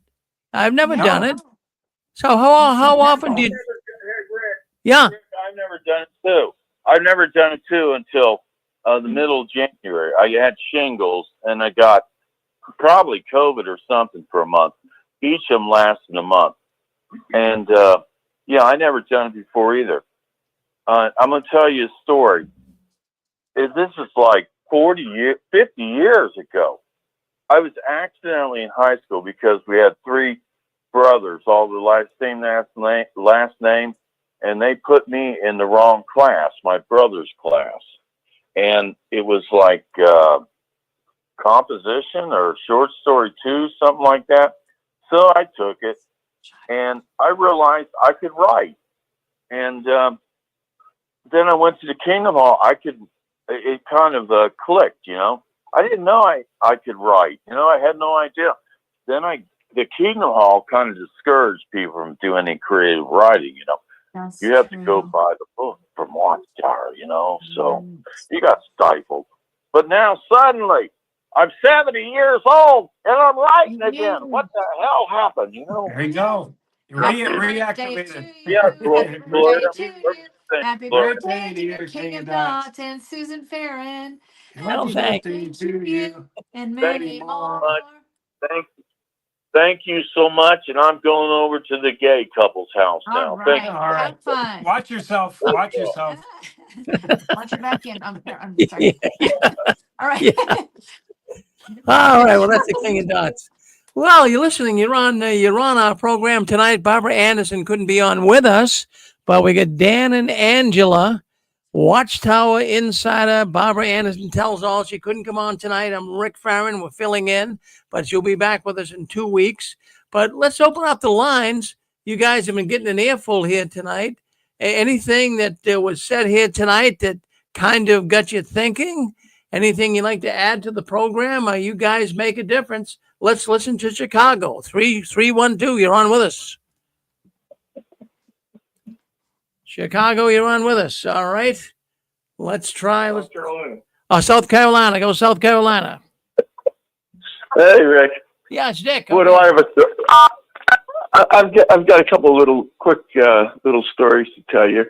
When I was working with a remodeling company, just elders and servants, we used to go out on Wednesday night and had like a business meeting. And, you know, we all got a pitcher of beer, every single one of us. And I absolutely know that if we got pulled over, any one of us, we would have gotten a DWI. So, and the reason I bring it up is because there was a brother that had a problem with alcohol, and his family would turn him into the congregation. And the congregation of the elders in the judicial meeting would ask him, well, did you get drunk? And he was, yeah, I did. And, you know, it happened 4 or 5 years later. Yes, I did. I got drunk. And then the third time, he admitted, yeah, I got drunk. Well, they disfellowshipped him. And all of those elders that I worked with, we sat down, including myself, knock off a pitcher of beer. So every single one of us would have been, as far as the state of Massachusetts goes, inebriated and would have gotten a DWI had we been pulled over. But that's not the real thing I called to talk about. I guess King of Dots is having a birthday. Well, my son is 48 years old today, my oldest boy, Danny. And he wouldn't talk, you know, he does talk to me, but he will never, if I start to talk to him about the Jehovah's Witnesses and the governing body, something like that, he said, Dad, if you start saying negative things about the Watchtower, he says, I will hang up the phone on you. So we do talk, but it's just how's the Celtics doing and stuff like that. Anyway, here's what I really want to tell you about. My neighbor across the street said he has a really great church and we live in a cul-de-sac almost everybody in the cul-de-sac goes to the same church. So he invited us to go there, and we were a little perturbed with the church that we had been going to. A lot of political stuff was going on that we didn't like. So I said to Connie, well, let's go to this church for Easter. So we go, and we're sitting down, and this brother comes on. He gives a testimonial. It's on video because the church that we were going to has 2 or 3 campuses. And he said, I was in a high control group, and we didn't celebrate Christmas and all this. And go, oh, well, this guy's a Jehovah's Witness. And then he announces that he was a Jehovah's Witness, and he got out of the cult. And we said, oh, wow, this is pretty nice. Now I'm going to tie that in with my son's birthday. This brother happened to be my oldest boy's best friend growing up for years. And he was an elder in his congregation. My son was a ministerial servant. And he got to saying the things that he saw as an elder. The pedophilia was rampant. And he just said he couldn't believe all the pedophiles that we had in the congregation. I said to him, well, you know, that is not unusual because I had at least 5 in my congregation that I knew of, and we only had like 100 people.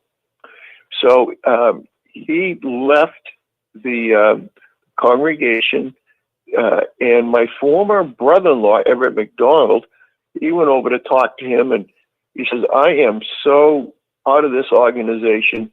It's a cult. You people aren't fair. You're not honest. He disassociated himself with the congregation, and he's getting married this week. Next week. Yeah, he's getting married. And hold on. Connie's grabbing the phone from me, and I'm saying, what do you want? And let me finish my story. All right. She wants to finish the story. All right. I'll give her the phone to you in a second. I tell you what, Rick, you can't get good help these days. Anyway, so we're going to meet him tomorrow at church, and we're going to take him out. We went out, and Connie bought him a wedding card, and we put a little something in it for him. I've been praying, how do I approach my oldest boy about him being in the cult? I've come to find out my youngest boy's got a problem with alcohol, as most Jehovah's Witnesses do, and his wife. I can remember when I was in the congregation, there was a couple of brothers. You know, once you become a servant, you only hang around with servants and elders, that type of thing. So I had 2 elders used to come over and watch the Celtic games. It wasn't a meeting night. And well, we'd go through a case of beer, the 3 of us. You know, that's a 6-pack and a little more. You know, so there's a lot of drinking in the Jehovah's Witnesses. There's a lot of people using drugs, sedatives, and stuff like that. Connie's ripping the phone out of my hands. I was just going to say, you can't make this stuff up, guys. Our neighbor, like Rich had said, our neighbor, we're talking about, well, it's real common out here in the South. People talk about what church you go to, and, oh, why don't you check out our church? That's real common because we're in the Bible Belt. So we go check out this church, like Rich said, and we don't know anybody. It's the first time we had ever been there. And we're sitting there, and it was an Easter Sunday thing. And like Rich said, the guy comes up on the screen. It's just on the screen. And when he started to say, well, I belonged to a religion before that had a lot of rules and regulations, I thought, now, wouldn't it be funny if he had been a witness or maybe, maybe a Mormon, whatever. And he said he had been a JW. And both Rich and I almost fell off the chair because we don't really know anybody out here. We don't know any of the witnesses or anything of that nature. There is a witness where we live, but we had met him once we got here. But otherwise, we really don't know we don't have any connections. So after the service, it was so strong in my spirit. I said, Rich, we got to find this guy. We have to. And they said what his name was. I said, we have to find him. We just have to find him. Tell him about 6 screens and all this. Anyway, he wasn't there. He was at a different campus, which was another location. And so we don't know this guy from Adam, right? We've never seen him. We never heard of him. Nothing. We're just total strangers. So I said to Rich, we had company come out from Southern California, and we were busy with that this week. And I kept saying to Rich, I have to find that. I have to find that guy somehow, some way. So I contacted the church and anyway, found out where he was and left a message and all that sort of stuff. And I went on Facebook, right? And I found him. I said, here he is, Rich. I found him on Facebook. Wow. So anyway, I sent him a little text and I told him what our names were, right? And about maybe an hour later, he contacted us and he said, this is unbelievable. He said, I am just jumping for joy because you have to understand this. Let me back up a little bit. He's a 3rd generation JW in his family. He started with his grandparents and then the parents and then him. He was born in. And he was an elder. And when he woke up, everybody, as you know, everybody, parents, grandparents, even his wife said, oh no, Satan, the devil's got you. We're getting a divorce. Excuse me. So he went through a lot. And when he saw the last name, Borgie, he said, and we're talking to him because we gave him our phone numbers. He said, well, I grew up with your boys, Rich. He said, I know Danny and Stephen really, really well. They were like my own biological brothers, even though we weren't biological brothers.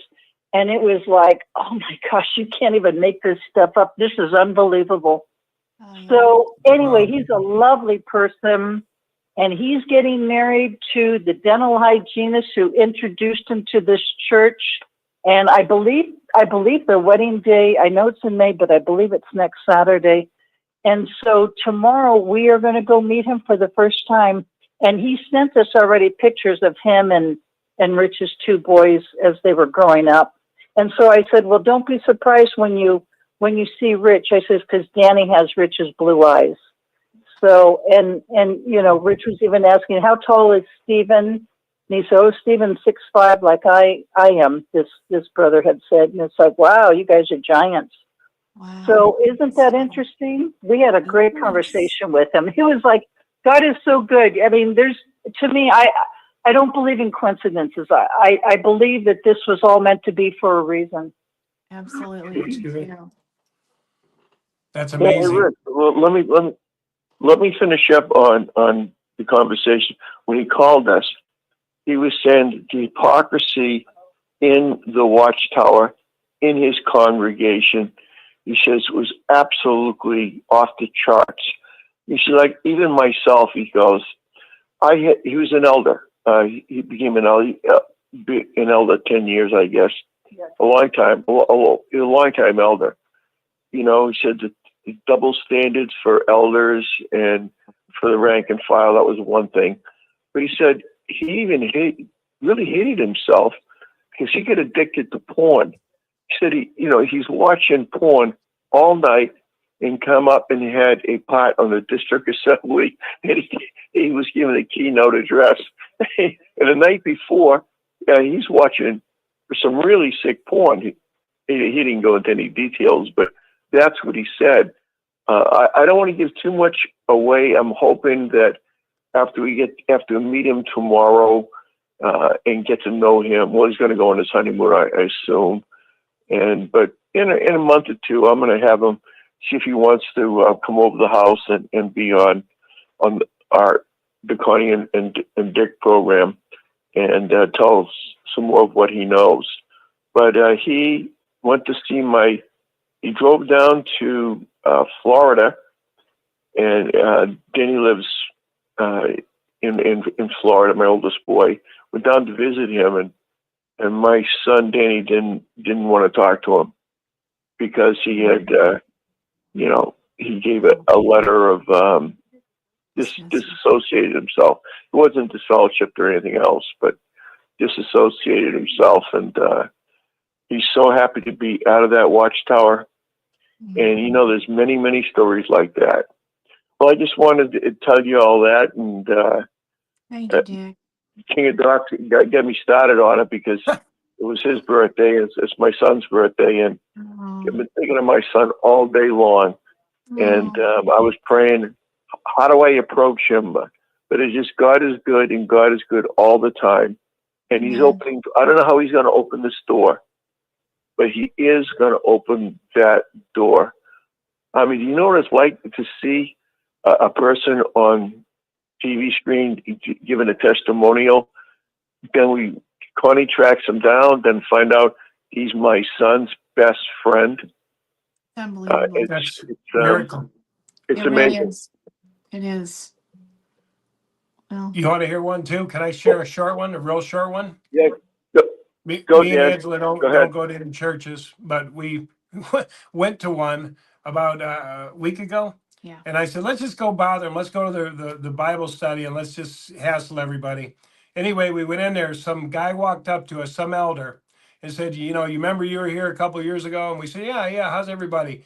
They go, you remember you talked to that one lady whose her daughter got snatched away by a Jehovah's Witness, started studying with them, and then they lost them? I said, yeah. And he says, well, thanks to you guys sharing with that lady, she left them. They're in good standings. But something happened before that. That lady flew back from Florida. She said, what do we do? How do we get them out? How do we get them out? I said, okay, there's no reasoning with them. I said, you got to love them. Make them cookies, make them a dinner. If he asks for some money, give him some money. Be a good person. And her husband wanted to knock hell out of him. He's like, this is wrong. My daughter was in our family. We celebrated birthdays. We had family, and now he lost. I'm going to get this guy.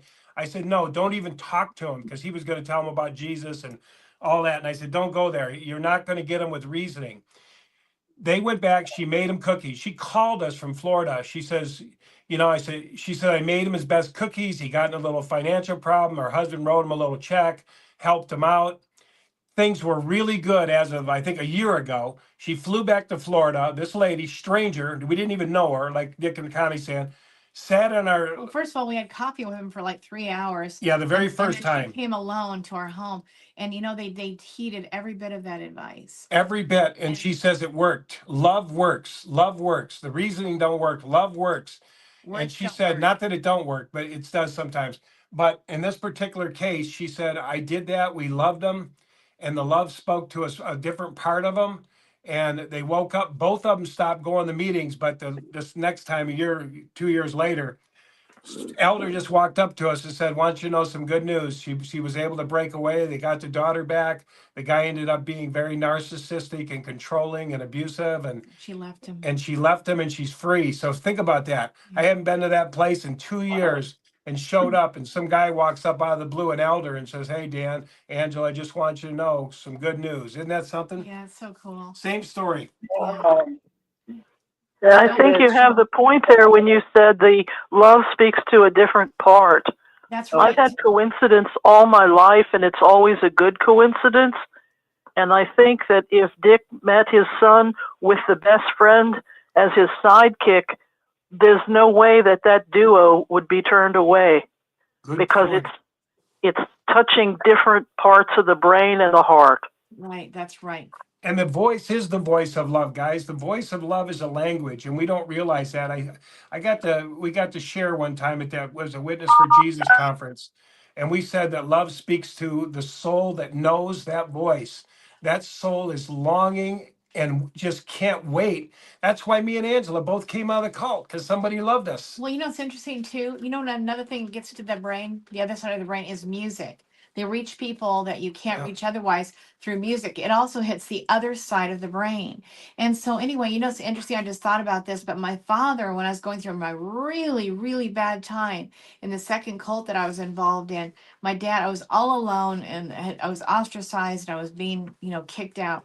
And so my dad sent me this incredible album.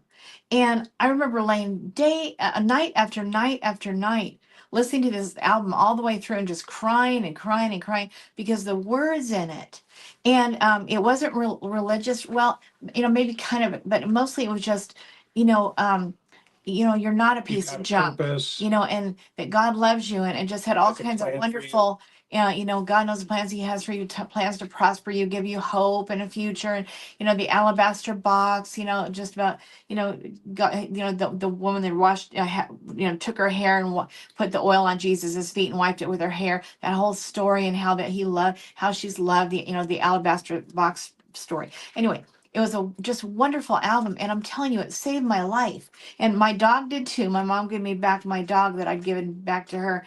And that dog and that music, I'm telling you, it saved my life. And that, again, it's like using the other side of the brain. And so you can reach them through music, through love, because they don't expect the love, they expect condemnation. They expect for you to talk them out of it, to question them and make them feel like they're wrong. But when you hit them on the other opposite side completely, you just, send a dish, bring over a cake, just out of the blue. I was thinking about you, a card, whatever. And they don't get it, and it touches them because they're not loved in there.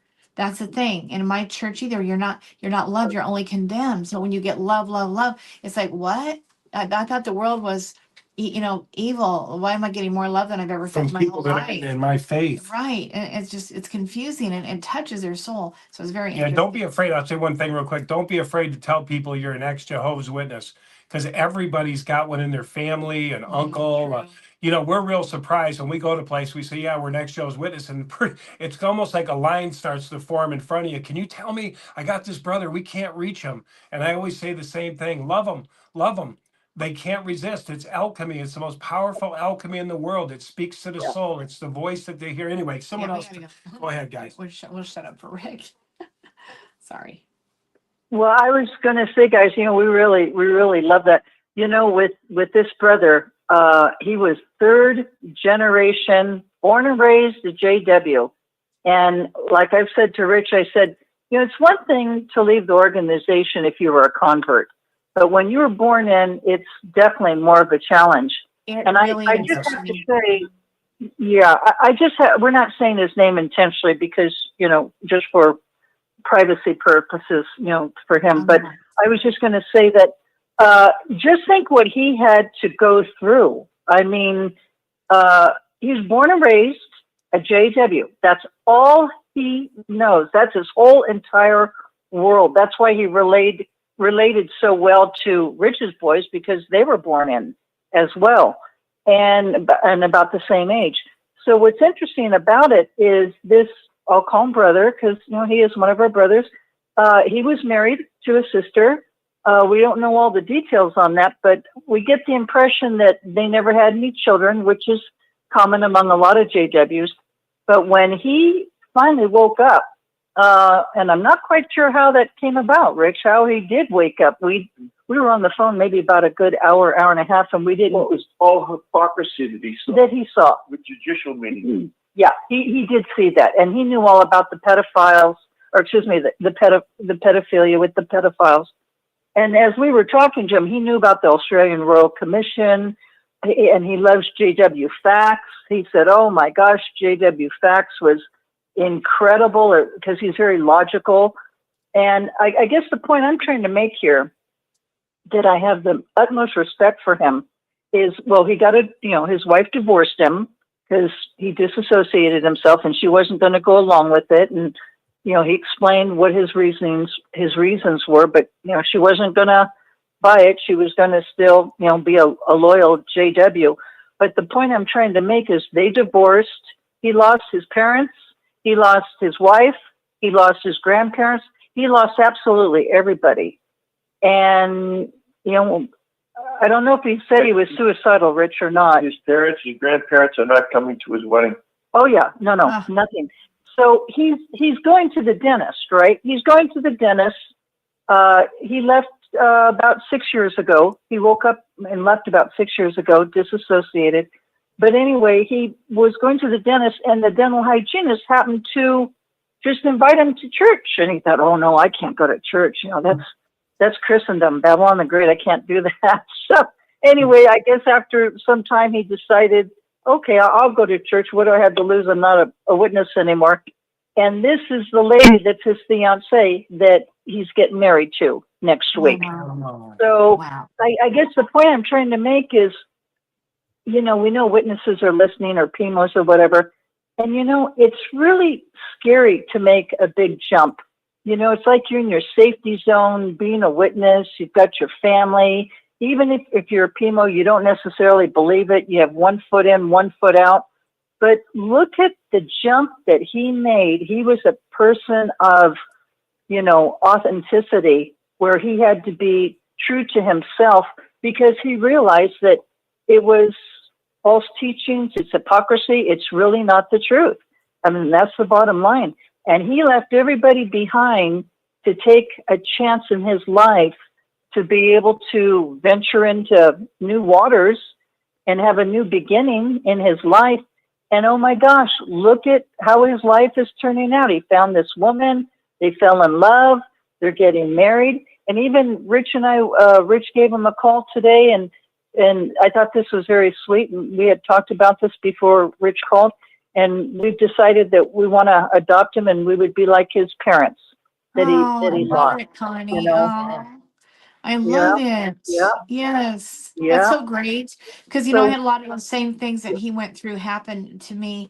And yes, it's hard to lose so much, and same with me. I wasn't allowed oh to go to yeah, my own children's, my middle son's wedding and I was right there in town too. It was killer. recently. But anyway, the thing is that God, he let me know and that I need to start over again by certain people that were brought to say. right, And so I took him at their word because they were very wise. Thank God the Lord used somebody that I trusted that was wise that said, you need to just forget about all of this and just start your life over again. And I took it to heart because yeah, this woman was very, very wise and very trustable considering the situation and her involvement in it. And I'm like, okay, so I did start over. I literally did. And it's the best thing I ever did. It's the best yeah, thing just to put it behind you and start over again. And that seems wrong a little bit when you're having to go through it, but it does end up being the right thing to do. And I just want to encourage anybody who has to start over again, just start over again, and God will bless it and give you back what the locusts have eaten. right. And the Bible talks about that, giving you back what the locusts have That's eaten. right. And Job got back 10 times what he had lost. Job got new eyes. Yeah, to see He said, I can spiritually. see God like he never saw. Yeah. If you only see him through witness Yeah, eyeballs, you just see some. But I want to say this too, Connie. You made me think of something. I just want to say it and you can yeah, go on here. But I want to say one thing you can yeah, tell people, and it's the truth. You can always go back. And that's what somebody told me. And I said, oh my God, that's right. This is what mhm, it was a catalyst for me, guys. Dan, you can go back. yeah, You can always go back. Take a sabbatic, take a year off, go out and check it out. You can always go back. That's all I needed to hear. Now it's easier never to go back, right? It's an important line because it gives you freedom. Yeah. So if you're You always go listening, you back. can always go yeah. back. Yeah. So Guys, what it reminds me, I've been thinking about this today because we're so jazzed about looking forward to meeting him in person. I mean, we know what he looks like because, he was up on the screen, giving his testimony, and it was recorded. But anyway, so we know what he looks like is what I'm trying to say, and I saw him on Facebook. So, but the point I was thinking about today is it reminds me of people who have been in prison. There's a big difference between jail and prison, right? Prison is yes, long I term. agree. So Yes. prison's like, jail's like overnight or maybe the weekend, but prison is long term. So if someone's been in prison, long term, 10, 15, 20 plus years, that's their safety zone. They know the routine. They have 3 meals. They can go out and exercise out in the court. They have the whole routine down, right? And I've been thinking about this. I'm so glad I had this opportunity to share this right now because it reminds me of witnesses. Witnesses are in their comfort zone, or even PMOs. I'm in my comfort zone.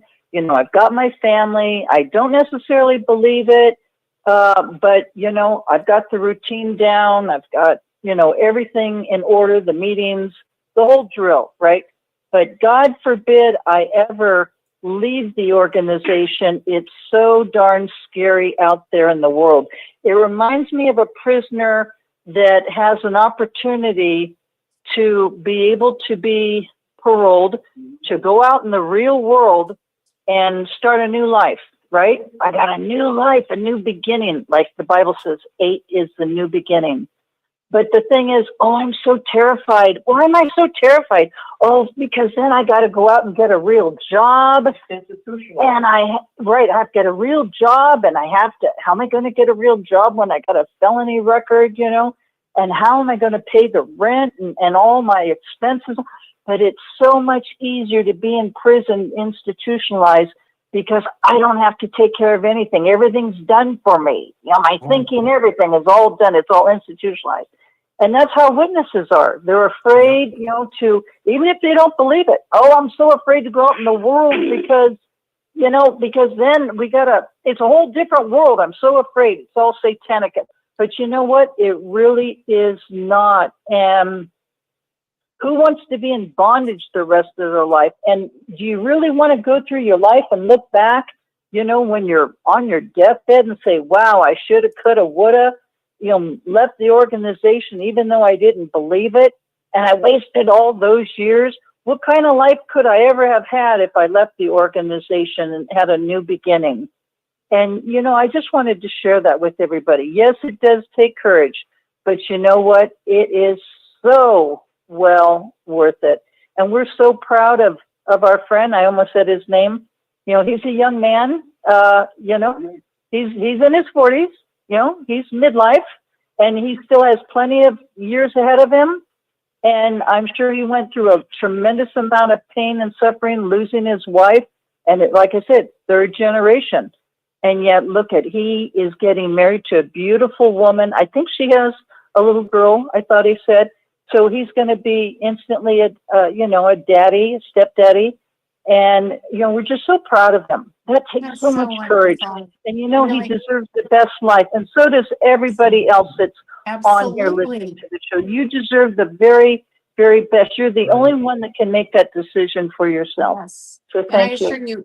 And I assure you, God thinks the same too, that you deserve better than that. And you're going to get better than that. Yeah. He did that for Dan. He did that for me. He shocked the pants off of us. We couldn't believe it. I mean, boom, bang, boom, like that. That's how quick he is to make changes when you step into another arena and just, you know, ask for help. I certainly would recommend asking for help from heaven. Hello? You know, Dan and Angela, it's just something that I thought I would throw out there. When I talked to this brother on the phone yesterday, he was saying that he runs what they call a life group. My former church had life groups, and my former church had a life group for if you were hooked on porn. There was a life group for that with professional people to help you. If you were hooked on drugs, there was another group for that. There was another group for alcohol. And another group for lying, and I headed a group called Divorce Care, and you know there was just groups for everything. If you have some kind of an ailment that you know isn't Christian, and you know it's going to be a wedge between you and Christ, well, they have groups to help you with that. In the Jehovah's Witness, if you go to an elder like I did and say, I committed adultery, well, their help is you're disfellowship. That's it. And then it makes it, whatever situation, whatever guilt you have, and guilt is a psychological killer, whatever guilt you have or whatever problem you're having in life, whether it's alcohol or porn or gambling or whatever kind of trials Satan's throwing at you, you can get help at a good church. That's right. And it costs you nothing. Yep, that's right. It costs you nothing. Good point. Yep. And the Jehovah's Witnesses, if they get this, they don't tell you about this. It's called the 3-strike rule. One of the brothers I was drinking beers with. We're drinking a pitcher of beer. Was telling me that they were going to be disfellowshipping this brother that was going to be announced because his family turned him into the congregation 3 different times, and he admitted to being drunk 3 different times over the course of 6 or 7 years. So he gets disfellowshipped. And this brother is telling me he's got a picture of beer in front of him. But when you're in the cult, you don't see things the way they really are. You're kind of like in a funk, like a spell that you're under.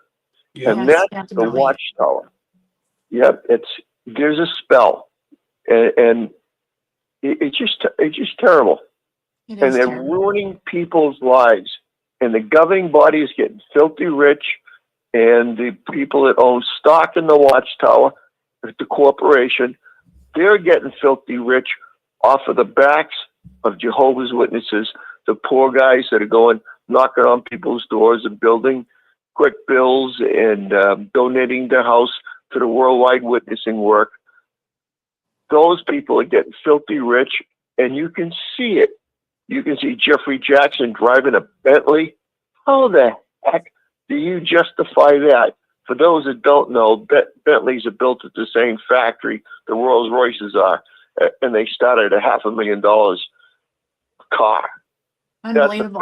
I mean, think, Dick, is that we just heard from Rick Farron that he had to pay $125 or whatever it was at that JW Marriott, and not here you go, brother. You got out of your way to come here and see us and learn about this ministry, and we're checking you out. That it's on us. And then he gets in a taxi that's their own taxi, limo company taxi, and he has to pay $15 for that. I mean, wow, it's all about the money. It's just all about the money. It's unbelievable that even happened. That's just not even couth at all. They should have just paid for it out of their own pocket. Everything. It's Hey, ridiculous. we got a bunch of people. We got a bunch of people. Hold on, Dick. We got a bunch of people who want to come in. There was a sister that wanted to come in. Sister, do you want to come back? We got a lot of people. Hit *6. Go ahead, sister. Yeah, I know you've been waiting. Go ahead, sister. Go ahead. I do. Good. This is Martha Irwin Hi, Martha. coming to you from the past. I just wanted, now that I've got all 6 of you, or 5, I'm not sure. I still have a very bad voice. I'm sorry that I haven't participated so much, but I have missed you guys so much on the flip screen. Don't think that I haven't thought of you guys and listened in. I really have. And I'm not crying. This is just my horrible voice. But I love you all. I appreciate that you continue the hard work. Oh, thank you, And Martha. I guess I was just feeling very, I just listened in tonight, and I'm like thinking about all of everything that you guys are doing. And I appreciate it so much.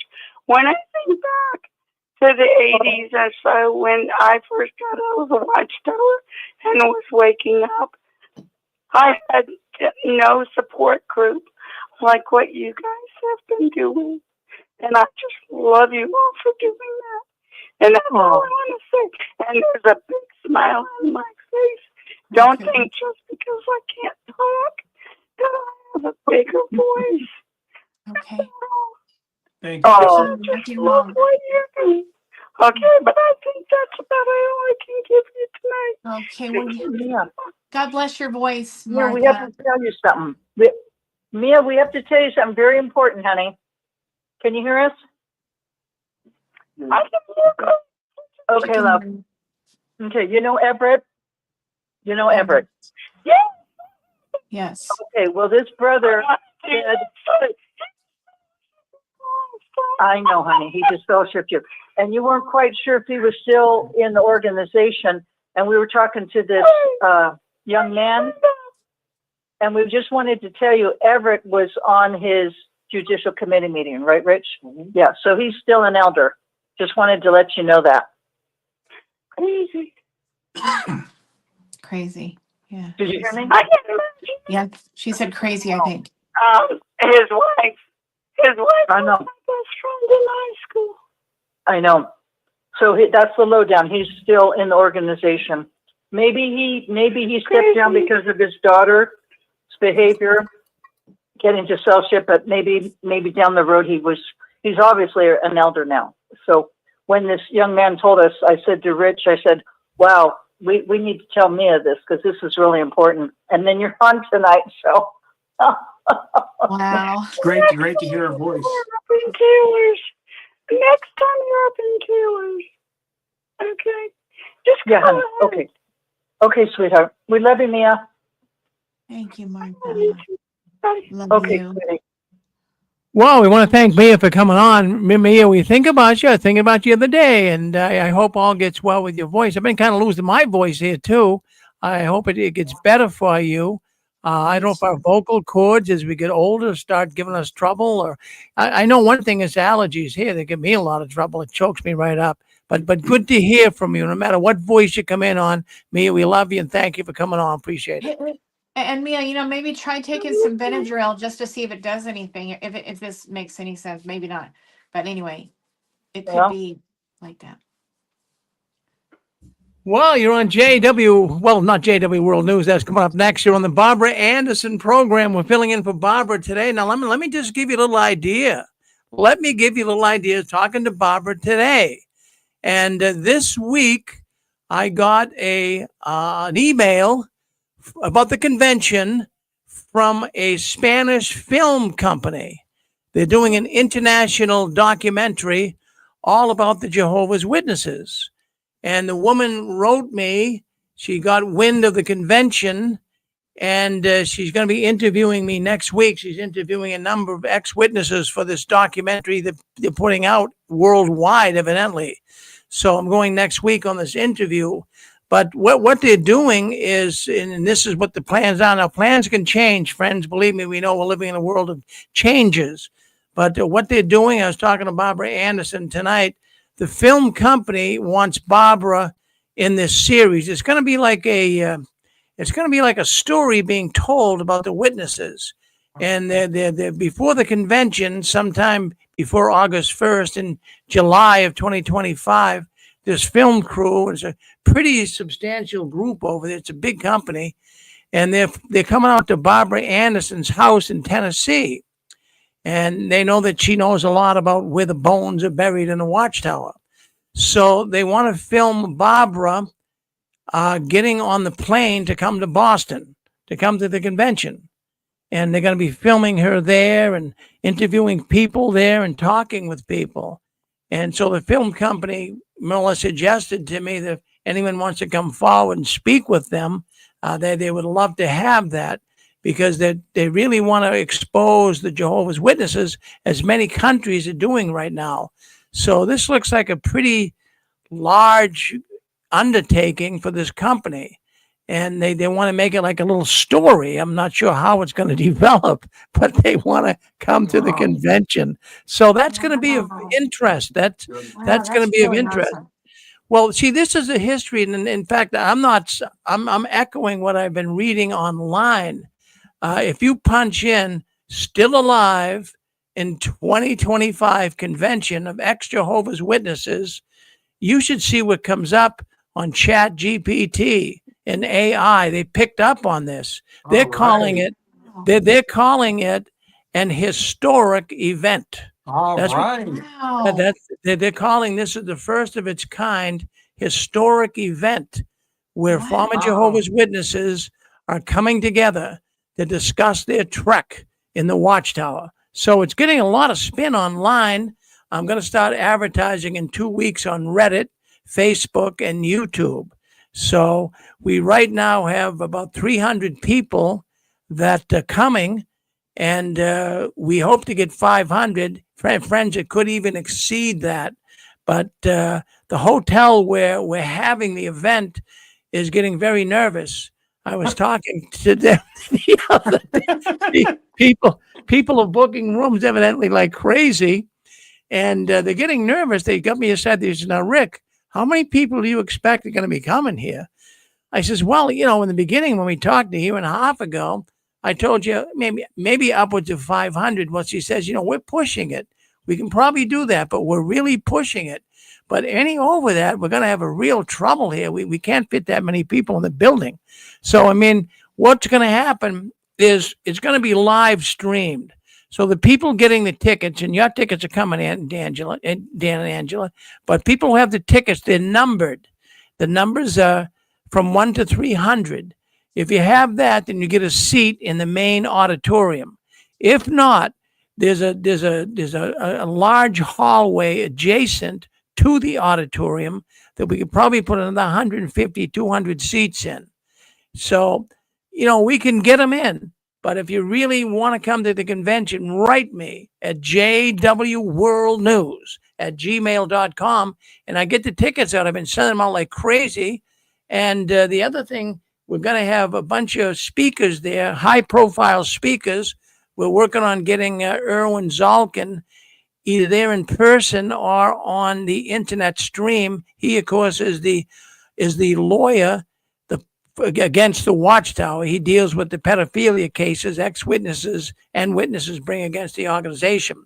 So we got Fritz Springmeier, Barbara Anderson. We got an AI expert out of Louisville, Kentucky.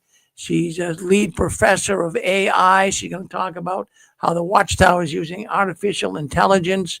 We got some elders going to tell their stories. We have one elder who his son committed suicide. He wrote me, he wants to tell the story. So if you're listening to this broadcast tonight and you have an extreme story, now, I mean, it's got to be extreme. I want it to really be kind of shocking to people what took place with you in the Watchtower.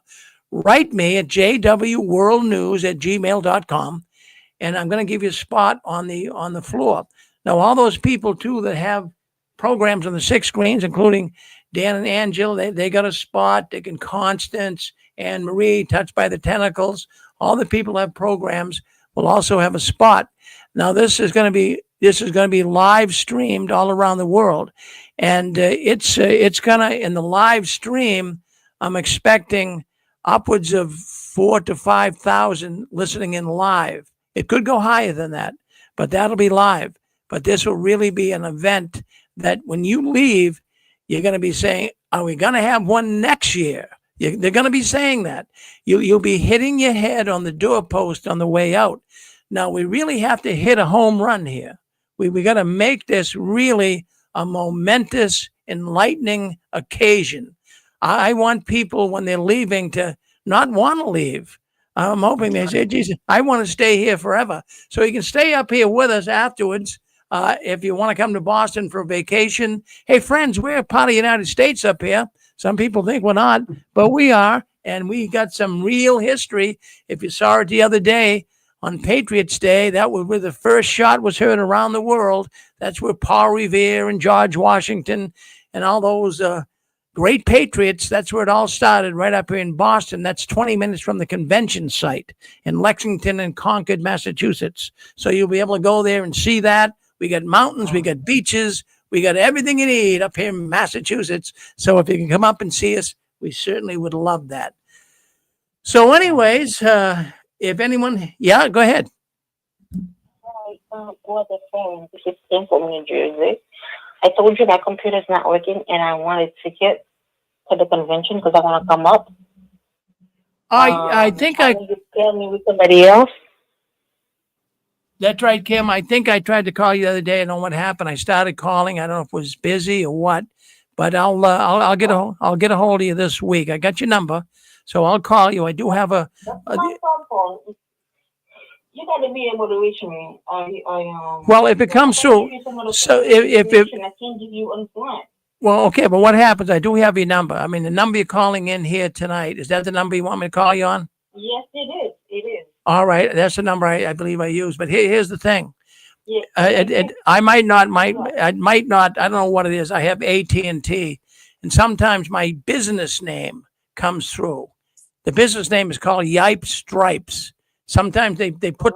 So if you see that Yipes Stripes, that's my business name. So answer me because that's me. Okay. Okay. Because the lady you try to woo with me, she's coming, I think Friday morning, but I can't ride with her. I have to come on the 31st. Well, when after you come, that's on you. I don't know how you're going to do it, but you just. Exactly. I have my cousin living in Boston. She's like an hour from the place. When I gave her the information, she lives an hour. So Maybe I can stay with her that night on the 31st. Yeah, whatever we have to do. I mean, I can't work out all the technical stuff here. It's impossible, but do what you can. But be there. By all means, be there, Kim. Okay. All right. Thank you. Okay. Thank you. All right. I'll give you another call this week. I got the number here. Okay. Okay. Now, if it doesn't come through as your business name, what's the area code? Okay. The area code is 508. 508. 508. Yeah. Okay. All right. Be watching for I'll that. be looking. Okay. Thank you. Okay. All right, you're on the Barbara Anderson program here. Rick Farron and Dan and Angela Clark filling in tonight. Any other thoughts? Go ahead. You're on with us. 614. What do you have to say, Michael?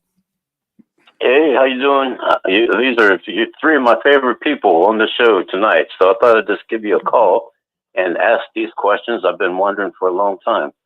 You got three distinct personalities. Rick, I hear you talk. And I think when you left the Watchtower organization, you were, it seems like you were biblically based. And so I don't know if you had did you have all the hoopla and the anger and leaving God, or did you just, how did it work for you? Well, that's interesting you bring that up because we've done surveys here on the 6 screens, and only 20% of those who leave the Watchtower leave for theological reasons. Only 20%. And that's a pretty accurate number. Even the Witnesses Now for Jesus convention in Pennsylvania years ago kept track of that. And I talked to the organizer of the convention, Joan Setnar. And when I first met her and I told her I came out because of basically the theological teachings were distorted and they weren't right.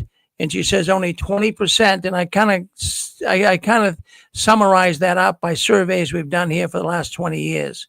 So most people leave because of no love.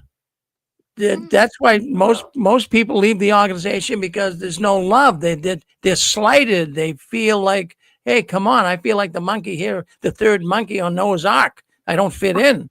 That's how a lot of people feel. So. But anyways, I left for theological reasons. I did not. I went out and I got myself an NASB, New American Standard Bible. I put the New World Translation on the shelf, and my former wife and I started reading it and was saying, man, they ruined the Bible. They really did. They have stuff in this that's not even supposed to be there, you know? So it got us out. Yep. Some stuff taken out. Really you didn't feel the anger and you didn't leave God. You actually got closer to God. Yeah, but I didn't really know. I had a lot of questions, Michael, like anybody would. Your mind is so messed up. Some of the stinking Watchtower thinking is still in your head. And you're still believing there's only 144,000. You're still believing in paradise earth. So there's a lot to come to grips with when you leave the Watchtower as far as your biblical understanding. And what really helped me was going down to the Witnesses Now for Jesus convention. And I met a man there named Jay Hess, who actually has a program on our Sunday edition. And he sat down, talked with me, and really helped me because, it's hard. It's very hard to really grasp it all when you're so spiritually abused. But it takes a while to come to grips with it. But by studying and understanding it, no Christian has all the answers. There isn't a person on this program. If you're a Christian scholar, there's still areas we still don't quite get. There can be numerous answers, but we're all trying. That's right. Yeah. That's good. And then, when you left, how did you come to fellowship? Because we were taught, Rick, that all these religions are from Satan, the devil himself. And so what did you do for fellowship? Well, what I did, I went to 3 churches, just like Dan and Angela will tell you. They've been to more than 3, I'll tell you right now. And what it was, I wasn't satisfied. I can remember going to one church, and the man that brought me there, afterwards, he says, come on up, Rick. I want you to meet the pastor. So we went up. I met him, And, he's showing me the basketball court and the kitchen and the food and, the best coffee they make. But, I was listening to his talk and I didn't gain anything spiritually, nothing. He was talking over the heads of people. And then I went to another church when another man brought me there. And I went there because I was trying to find a home to go to. And I went to another church. And after the church, the man brought me up to meet the pastor. And when I talked to the pastor, he says, "Now, well, what do you do, Rick? What religion were you in?" I says, "Well, I was one of Jehovah's Witnesses, and I'm not now, but I'm an activist. I speak out against the Watchtower." And I mean, it really, when I mentioned that, he took a beeline. I mean, basically, he stopped talking to me and left. They don't want to hear that. They don't. That's very controversial. So what I did is I started my own church in my house. And we got up to 23. I call it the Upper Room Ministries. And we started that program before we were in the 6th grades. We started the Upper Room Ministries. I had 23 people at one time coming to my house. I had no more room for them. And I actually had even active Jehovah's Witnesses coming there. They went to the meeting in the morning and they came over to my house in the afternoon. And we would sit there and talk for hours. I gave a little sermon every other Sunday, and we'd stay there for hours. So I had our own little church, and then we went online with it. And even till this day, I consider myself in church on Sundays when they do our program. We'll look at what a church is by definition. We know it's the people.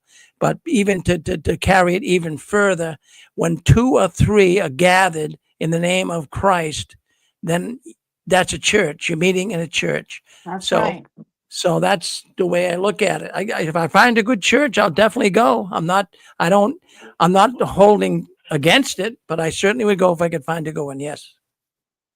Yeah, well, I hope you don't. I hope you don't mind me asking you all these questions because I find it so fascinating, and I'm looking forward sometime to meeting you face to face. Well, I'll tell you what, Mike, if you can come up here to the convention, I'd love to have you if you can make it. It's hard, though. It's hard with the economy and the way things are. I know it's hard for people, Yeah. Can you hear me? I can hear you. Who's this, King Dots? Well, thank you for allowing me to speak to you. I have an extraordinary background. My grandfather got what we call the truth from Charles Taze Russell in Danville, Virginia. And I'm sorry, am I cut off? No, you're still on. Go ahead. My grandkids are 6 generations Jehovah's Witnesses. Wow. And I'd like to reach out to Barbara Anderson because I actually wrote the letter that got her this fellowship. So you were in her congregation, or? No, I have a very unusual background. I knew she was telling the truth because in 1977, I personally, at the age of 21 years old, just married, reported the first case of child molestation in the history of Jehovah's Witnesses organization. Wow. Am I still online? You're still with us. We're just sitting here on the edge of the seat. We were dying to hear what you have to say. Well, the story continues. I just got married in 1977. And my wife, she was 19 and I was 21 years old. And I pioneered most of my life. I was actually raised by special pioneers, and I still confess that I entertain the heavenly hope. Now, in this discussion, 2 elders with beautiful children called me when I was 21 years old, and they didn't know what to do. They knew I had strength and courage beyond what was normal. So I went to visit with them, and the elders, 2 elders and their 2 children, and their wives, they were breaking down crying, didn't know what to do because the coordinating or the overseer at that time in that Kingdom Hall molested those 2 kids, and they didn't know what to do. And I said, I know what to do. And I picked up the phone immediately and called a circuit overseer and called the headquarters. His name was Jim Crosley. And I told them what had happened. Well, they rushed a committee from Danville, Virginia to this place, which was in North Carolina. He confessed, begged, pleaded, and the one of the elders in the Kingdom Hall wanted to turn him over to the sheriff. And they eventually disfellowshipped him for alcohol. But what happened was this elder was not disfellowshipped, not reported to the sheriff. It was covered up. And they actually gave him a Jehovah's Witness daycare of children. Oh. Oh my gosh. Sick. So 50 years ago, I began a quest.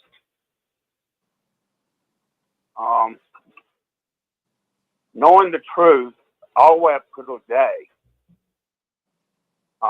What I became was one of the nation's first cybercrime investigators in the history of the world, and my specialty was taking down child pedophile networks.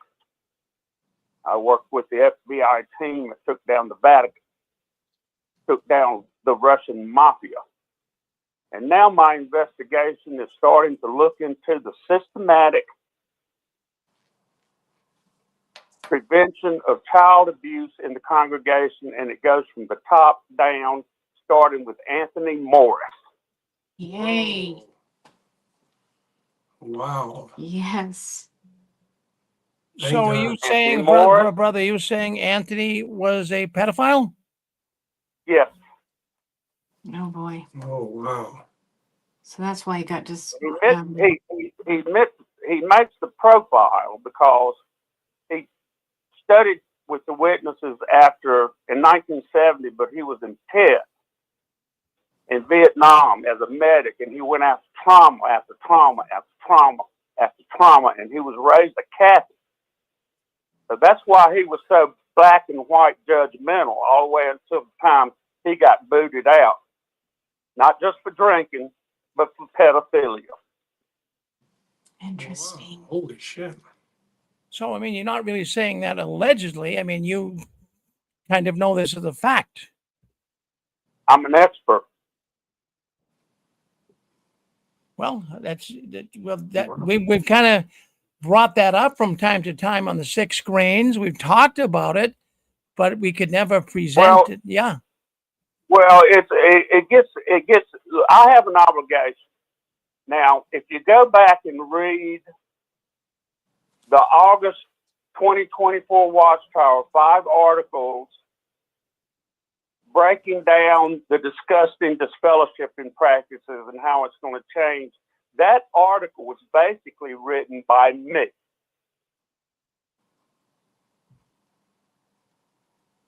So let me just clarify here. I don't want you to be identified if you don't want to be, but it sounds like because I'm a famous person. It's not. I'm internationally famous. Well, I mean, famous in regards to the Watchtower or in the secular world? In the secular world, I'm a music producer, a film producer. I produce music. And I'm kind of like Skunk Baxter, he was a great musician, but he was also a rocket scientist. So that's how you would have to look at me. Yeah, like you said, I use my background. Yeah. I'm sorry, ma'am? Yeah, like you said, unusual background that, it's very long and extensive. I understand. Yeah. Well, also, I've been a consultant, a special consultant for 4 presidents and 10 governors. Wow. I have a unique talent. Yes, indeed. And right now, my focus is to, now we have opened the door for people to be reunited with their families for whatever they claimed they did or anything like that. That was my doing. I want to break it down and end this godforsaken disfellowshipping activity.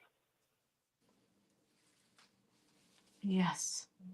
Now, just so the audience, I want to hear more, but just to clarify here for a second, so the audience can be aware of this, you were one of Jehovah's Witnesses. Is that correct?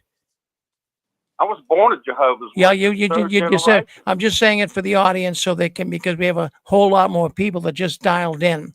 What happens when someone of interest comes on like yourself, it spreads around, so our numbers went up here. So I just wanted to clarify that. So you were involved, as you said earlier. Yeah. Some of the things, okay, read the article. What happened was, I was actually almost died. I was on my deathbed, really. I had 14 surgeries, open heart, and all that stuff. And I get a call from the elders in my Kingdom Hall on a Sunday that it was the first day that the COVID thing was supposed to be over and people could go back to the Kingdom Hall.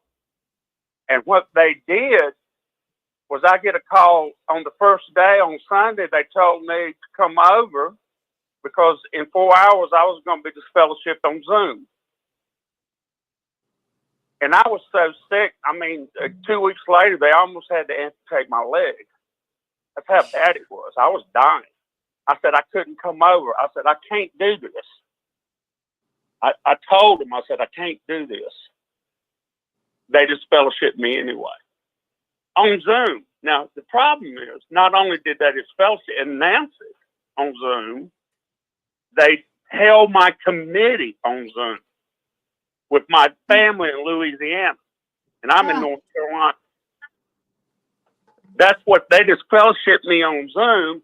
And now I'm getting ready to have the licensing of Zoom removed from the organization because what they did, I'm estimating they disfellowshipped, at least announcing it, to 250,000 people worldwide. Oh. And they're suing in Brazil. No, they're suing in Brazil because they were disfellowshipped on Zoom.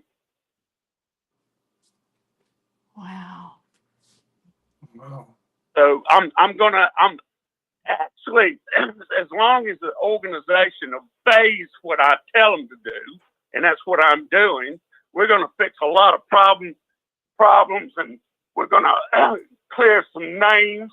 We're going to let people live with their families, and no more.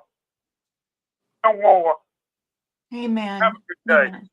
Amen. And thanks for sharing. And I just want you to know, I'm so sorry that all of that happened to you. You absolutely didn't ever deserve it. And you know that. So God bless you always. And I hope that you do exactly as you said and get a lot of people free. We really do hope this. Thank you for all that you're doing. Truly. And brother, I'm just curious. Obviously, I feel the same thoughts that Angela is suggesting. But what brought you in here tonight? How'd you find out about our program?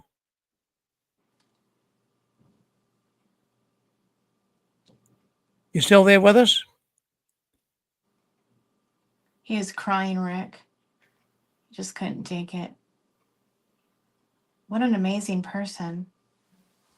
Yeah, no doubt. He mentioned Barbara Anderson the very outset of his conversation.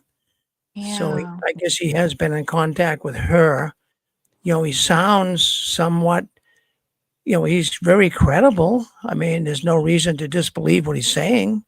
No, not really. I saw a guy the other day on a YouTube, and he said he sued Watchtower for $450,000. and he's looking for people to get him on the show. I might try to connect with him, but it's another guy they're taking action. They're moving to lawsuits and stuff. He didn't say, I forget what it was. I listened to part of it, but he said he's sued and he won $450,000, but he said it didn't shut him up. I think it was for sexual stuff, sexual abuse he went through, and they tried to cover it up, and he exposed it and he got the money, but he says he's in full-time activism now. So You know, it's interesting. It seems like he's got a special gift because the fact that he said he worked taking down, you know, whatever CIA, worked with, against the mafia, against the FBI, the Vatican. I mean, wow. I mean, he's really working hard. It's like sometimes, you know, I feel like that God allows some of these things to happen that makes us say no more. Like he said, that was the last thing he said. I feel like no more. And that's the thing. That's why he's so motivated. I feel like sometimes God puts that in us because it's so evil. That's like no more. And you're just going to fight to the end. And so he's been given some incredible, intelligent mind to be able to take down incredible, amazing programs by some gift, you know? Well, what they do, Angela, now, I've been doing this program for 20 years. I have had people do this and they call in and then somehow they do drop out. I don't know if he's still listening. If he is, I'd certainly love to have him come back on. But there's just one thing that I picked up on that I'm thinking about. He did mention that he was married. What do you say, in 1975? He was 21. The bride was 1977. Yep. But, you know, then he also said that he worked with 10 presidents. Yeah. But, you know, 10 presidents would span, 40 years. yeah. So there's something there that's not connecting. It's not connecting, but I don't know. I just, it's that 40-year span of 10 presidents. So I would like to know how that works out. You know why people go to these extremes, Rick, is because there's no justice. We just see Watchtower doing whatever they want, just getting away with murder, getting away with child sexual abuse. They're getting away with everything. And I think the activism is going to continue to pound because our hearts, the spirit of truth lives in us. And we want justice. We want some justice done. We want something to happen. And we won't let it die. I mean, and that's not vengeance, it's justice. And Yes. justice is part of one of the qualities of God. That's right. And there is no justice in there. They're setting up their own financial institutions, stealing these halls, kingdom halls. Nobody knows where the money's going inside there. They're asking for more. They're fleecing them. They're shaking them upside down. And they're trying to get every penny they can out of them. They're taking their houses. We're hearing more and more and more of that, where the kids don't have anything and their parents are giving everything to Watchtower. And so they're fleecing them. And we have a right, and we have, I think, a responsibility I do too. to be the justice God in us, the justice that says this will stop. So I think that's what propels us on. We watch the governing body lie through their teeth. We watch them just spew out, change these prophecies, false prophecies. And I left because of false prophecy. But we're just watching them just do whatever they want without any conscience. They're amoral. They have no moral compass. They don't care. So we're like, man, our families are still in there. People, those are good people in there. The witnesses are good people for the most part. I mean, most of them are really good people. They're just brainwashed. But we're watching them just being abused, mentally abused through the scripture, what do you call it? Tortured. Yeah. Go ahead. The thing is that how the witnesses are always saying, well, brother Clark, they will take this brother, God will take this brother out in his due time. Just, mind your own business, right? But the thing is that God, who does God use to do these things? The justice that needs to go out. He does use humans, and he's using you, Rick, to do that very thing. It's like, this is justice just by you having this program and allowing people to speak and say their mind. It's like you're being used by God. This is God's vengeance on them in a way by you're doing what you're doing and having the convention and all that, rather than the witness's way of saying, well, Brother Clark, they'll take him out and God will take him out in due time. Like God takes care of everything. Well, God uses humans to speak, to touch, to heal, to help, to encourage, all these things. Justice is done also. All these things, we think nothing of it, but vengeance is mine. Who does God use? He uses people. We are God's people. We are part of God. So we have to take our responsibility rather than like their way of doing it. Just let God take care of it. Like, right, how's that going to happen exactly? You know, it's like, well, maybe he's going to raise up this guy that just came on and see to it. I don't know. You know? Yeah, well, we have had people come on. If you're still on, brother, you can certainly come back and talk with us. But you know, at the very outset, I'm going back down and trying to put some thoughts together in my head. So he did mention emphatically that Tony Morris was let go because of not just alcohol, but because of pedophilia. Now, you know, I'm not saying that. I'm allegedly saying it myself because I don't know for sure. He seemed to, because I said, now, are you allegedly saying this or is this a fact? No, I know for sure. Now, you say, well, I don't know who the man is. I mean, it could be anybody saying it. But on the other hand, Tony Morris now resides in North Carolina. And the man is coming in, and did come in from North Carolina. So whether he is Hello, Rick. yes, Fran, yes, you're on with us. Go ahead. Yeah, someone mentioned about that he said that he knows about 10 presidents or was involved with 10 presidents. If you Google 1970s up until now, there are at least 10 presidents, starting with Lyndon Baines Johnson up until now with President Trump. So there's at least 10 presidents. So wow, yeah, it could. All right, good well, catch, Fran. Good. Well, Fran, she's like the CIA. I mean, she's gonna. Our next historian, right? Our next historian. Yeah, she's gonna make sure we get the. That's why we have Google. Yeah. Well, thank you for saying that because I'm trying to put some numbers together in my head. I'm going, wait a minute. 21 in 1975. He 77. worked 77 rather. I just want to correct something. Oh, good. You're still with us. Go ahead. Yep. They did. Wait a minute. 21 in 1975. Now, wait. I just want to correct something. I said 10 governors and 4 presidents, starting with Jimmy Carter.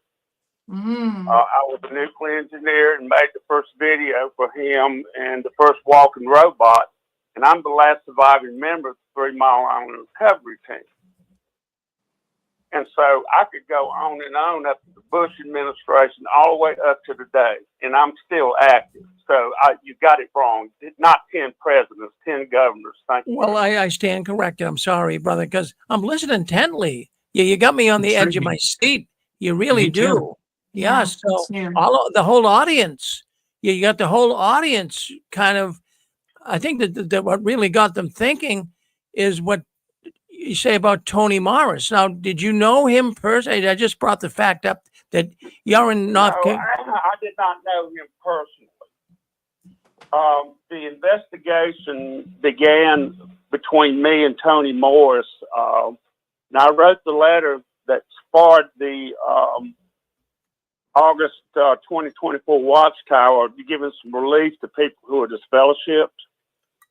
And that was my objective, and it was accomplished. And so now the next big problem that I've got, that I've been trained to do and have been maybe ordained to do, is my expertise involves being able to destroy pedophile networks. So my investigative techniques goes very, very in great detail. And so what I'm seeing is, as an example, there's a gentleman in Charlotte. I'll not say his name, but on the 21st, a lawsuit against this man as administrator in Louisiana has, on the 21st it was filed because Louisiana extended the statute of limitation for sexual child abuse. Now, what this man did, he was an administrator, an elder, and he studied with a 10-year-old boy, told him he was going to groom him for big authority within the organization, and then molested him for, I think, until it was about 7 or 8 years. And instead of calling the police, what they did was he was tried in the organization. He signed an agreement confessing his sins, so it wouldn't report it to the police, and he's not on the National Register. So he moved from New Orleans back to Charlotte, and now he's being sued in New Orleans as an administrator because that suggests that mentoring process was systematic. So what I'm doing is tracing the systematic stuff from that and find out who it is connected to all the way to the top. That's how I do it. Well, that sounds like a good trail to be on to get rid of some of these goons. So the Watchtower. I estimate right now. I did the calculations based on the numbers from the world and what's going on in Catholics, and actually there's probably I'm estimating 128,000 active pedophiles in the organization worldwide. Jeez. And what I'm working on is creating what I call the theocratic honeypot, which will draw these perpetrators out and have them committed to legal actions and be brought to ruin. That's how serious I am. Hi, Rick. It's Fran again. Yes. Can I just ask the caller? Sure.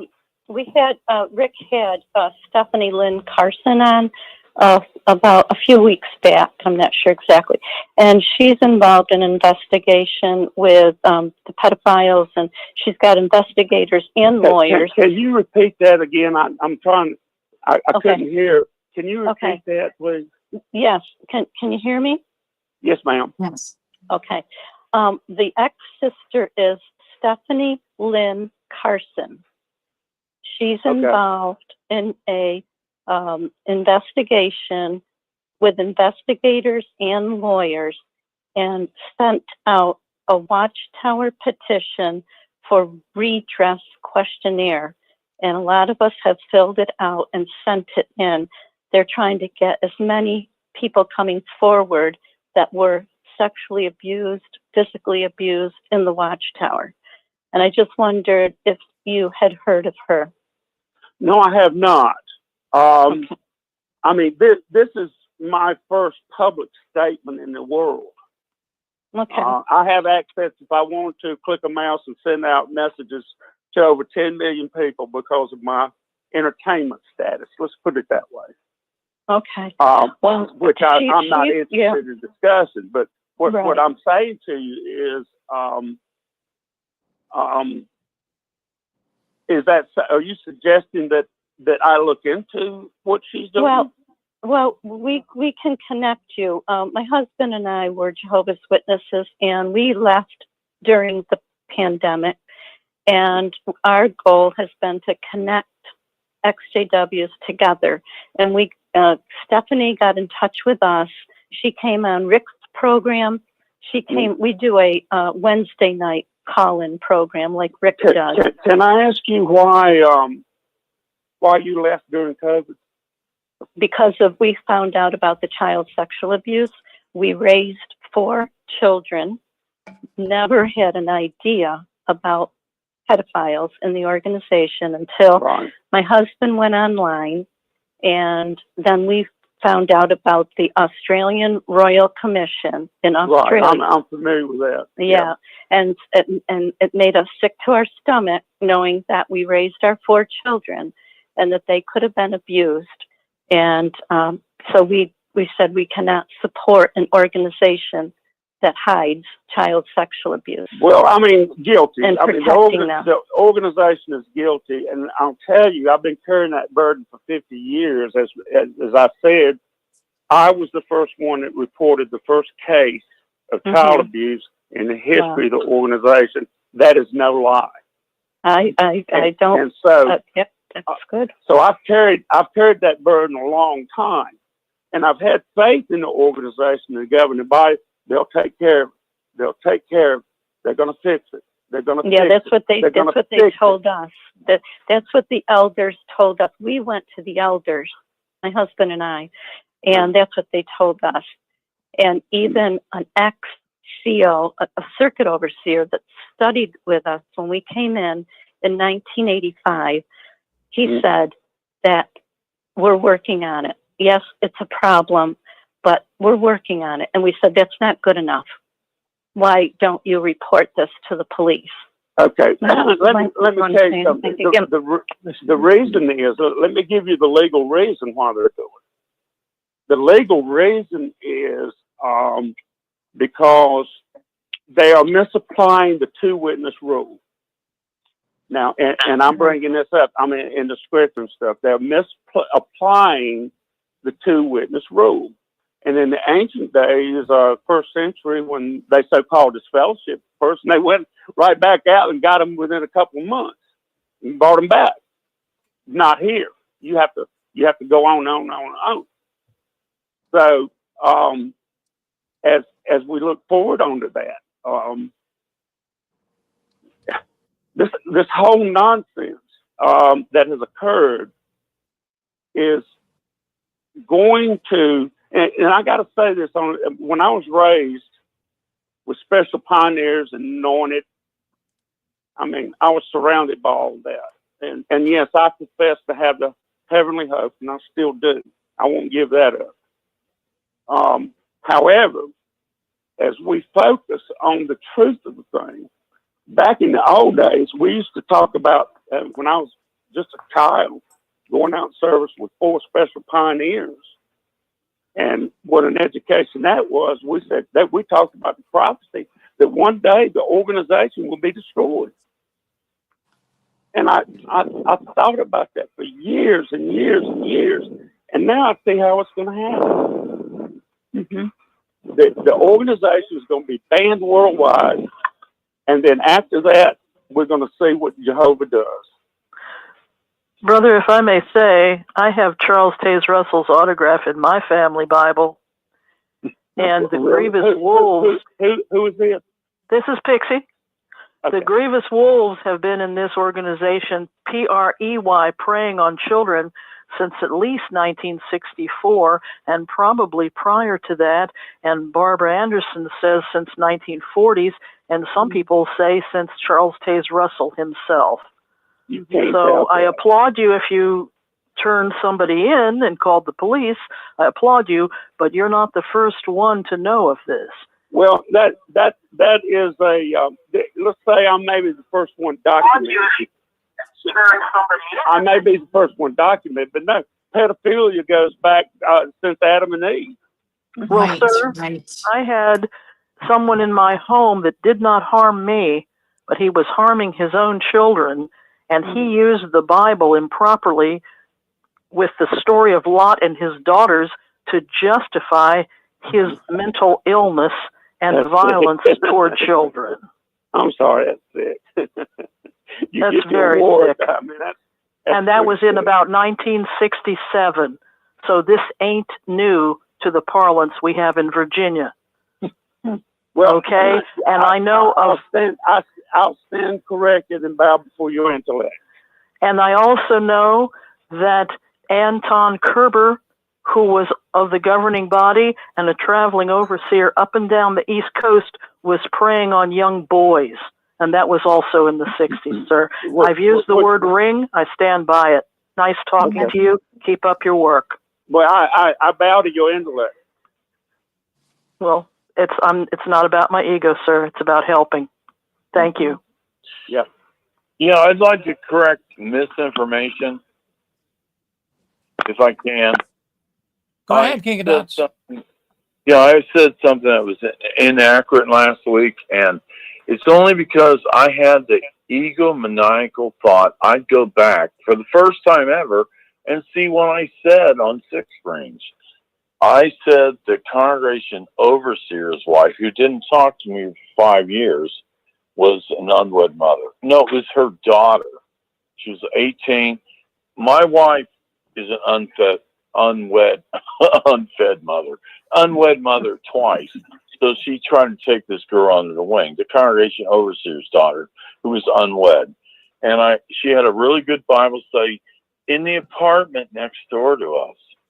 So we discussed and said, I don't know, that might not be a good look for her to come on the Bible study with you. And so I tried to discuss it with the congregation overseer's wife, her daughter. And that's when I tape recorded the conversation.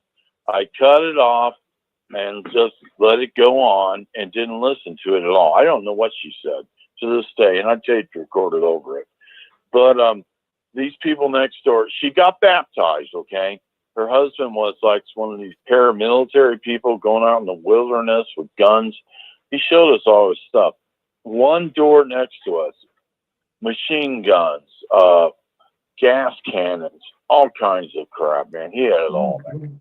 Jeez. Anyway, she was baptized, and 6 months later, they DF'd her. And she put her husband out and moved her boss into her apartment. But we had to walk by her every day for like 2 years and not talk to her apartment, not talk to her. This is what they did to us. I can't help but believe there's some retribution involved. You couldn't let that damn woman alone for 6 months. You had to DF her. Okay? You know what? I've had a few Bible students DF, and it's pretty much a crappy situation. I talked to one of them all through COVID, and he was a career criminal that I converted. A career criminal! Doing insurance scams, setting up accidents in intersections, stuff like that. Running marijuana up from Kentucky into southwestern Ohio. And he got DF'd, and I told him what to do. And he's reinstated now, but he hadn't talked to me since. But it's like the second you get someone in, they put a bullseye on. It's like, well, you're not up to our par. Your students will never be good enough. They're looking to kick them out. I'm sorry if I'm saying something that is very obtuse, but I've experienced it. And it's like, why don't you leave these people alone? You give private proofs out like candy canes to everybody else in the congregation, but you can't do it for new converts. It's like they don't want people in there. I'm still pissed off to this day, man. And I have two people I study with right now currently are elders. And the best I can hope for them is get yourself CDF, man. That's it. That's the best you can hope for. I'm sorry that sounds vitriolic, but it is, because I experienced it. My wife experienced it. And let me tell you one more thing. Can I do that? Am I allowed to tell you one more thing? Well, take a short minute here. We want to get back to a caller. Go ahead. Yeah, the congregation overseer's wife, he didn't talk to me for 5 years. My wife became the first ever regular pioneer in that hall.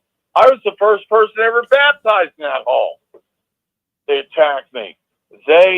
She set up a secret field service meeting so that no one would be there at the hall to meet for field service.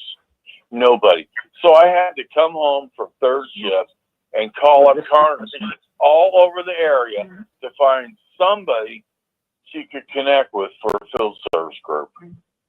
And that's what she did. Well, that's how it's done. It's unfair. It's unfair, King of Dots. But thank you for coming on. We got to get back to the. Thank you. Carly, you still with us from North Carolina? Yeah. So the question I would have for you, in so many questions, I see people writing here on YouTube. They are very concerned about Tony Morris. We've kind of assumed right along that he may have been involved in some type of child molestation. But I mean, for the record, you seem pretty clear to the fact that he was definitely involved, and that may be the reason why the Watchtower let him go. Is that right? Well, I don't know if the brother's still with us or not. But anyway, I was also curious, Rick. Why did he send a letter in to have Barbara Anderson disfellowship, or see to it that she gets disfellowship? No, he just read the letter. Oh, he read it. Oh, okay, sorry. yeah, I'm going to go back and listen to some of the things he said, and then kind of get back on the trail. Well, maybe if anyone else has something to say it now. We got about 5 minutes left, and we're going to go to JW World News. So this is me again. Hey, hello. Yeah, go ahead. You with us? About 5 minutes left. Okay. I think the question was, what was the question again about? Well, the question, I mean, if there's anything I can take from this entire conversation, the thing that really stands out in my mind is because, I mean, people have been so curious about Toni Morris. And, everyone's been wondering for years here. Well, it's only been 3 years since he's been disfellowship. Well, I mean, one of the things that impressed me is that the one lady who is showing up at the Kingdom Hall in Lumberton, who is testifying that Tony raped her mother, raped her, and raped her daughter. That is a big problem. So when I got to investigating it, I pulled up his background and pulled basically his jacket, and he fits a profile of something wrong, something seriously wrong. And his black and white, I mean, his fire and damnation talks and stuff like that. Well, that's he never impressed me as a loving man, really. So as I'm looking into it, something's going on in Lumberton. She claims, and he said something to talk about burning down houses. She claims that he burned her house down. That's what she's claiming. Okay, you're talking about Selena Vertolomo? Oh, yeah. Yeah. Okay, you're talking. So do you know her? No, I don't. I do the best by working on the outside, and I still have control on the inside and trying to change policies that are unscriptural, that are destroying lives of thousands of people all over the world. They're not scriptural policies. And one of the reasons is Freddie Prinze was right about one thing. They get together, they don't talk about the Bible, they talk about policy. And that's a corporate structure, not a religious structure. Well, the reason why I bring Selena Vertolomo up is she was on the 6 Screens about 2 years ago. And she made these claims that he burnt her house down. So you are totally believing that? I don't have the evidence. I mean, arson is pretty, it's all circumstantial. Now, her story, and so my experience is, and studying the stuff, and I use one of the things that I was assigned by 2 governors to go in and repair the prison system, and I did so. And inside the prison systems, I taught 1,000 hours about how to do this and that, and how to get your degrees online and on video conferencing. And I talked to people who were pedophiles, and they told me, I said, you did something. How do you feel about it? They said, if I ever get out, I'm going to do it again. And I've talked to hundreds of people in the prison system. They all say the same thing. If he did one, he did more than one. I'll tell you that. Well, in your investigation, why is it that men, even some women, but why is it such a thing they can never get over? Why is it there in the Watchtower? Why are these people involved with these religions? well, what is the motivating fact in men doing this? What do you think? Look, let me say this. Theocratically, biblically, I think Jehovah's Witnesses possess a lot of truth. If anybody wants to test it, I'd be glad to help you. However, it's not biblical truth. It's behavior. It's structural, organizational behavior that I witnessed starting in 1977. And I don't know. I know there's probably been pedophilia all the way back to wherever, but there's no record of anybody ever reporting it but me. And, oh, you'll love this one. Then after that, I had to run to 15 Kingdom Halls because they sent rotten letters slandering me to every Kingdom Hall I went to. 15 Kingdom Halls because I reported the sexual misconduct. Wow. How's that? Anybody out there experienced that? Yeah. Well, you're on the right. You're doing the right thing, brother. You really, really are. Now, before we do end the program, just another question I had for you. Now, you came on. You said that you're a pretty famous person. You didn't say who you were.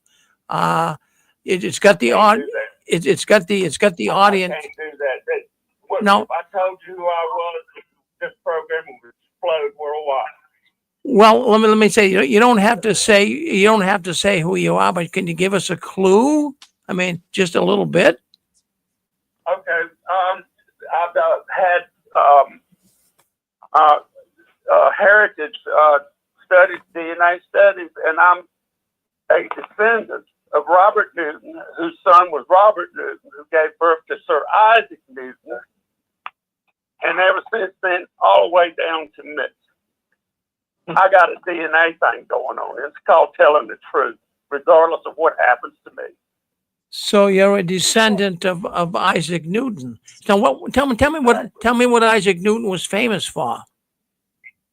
Actually, he was famous for science. However, the only reason he wrote actually more about theology in the Bible, 1 million pages, and he only used science to prove the existence of Jehovah.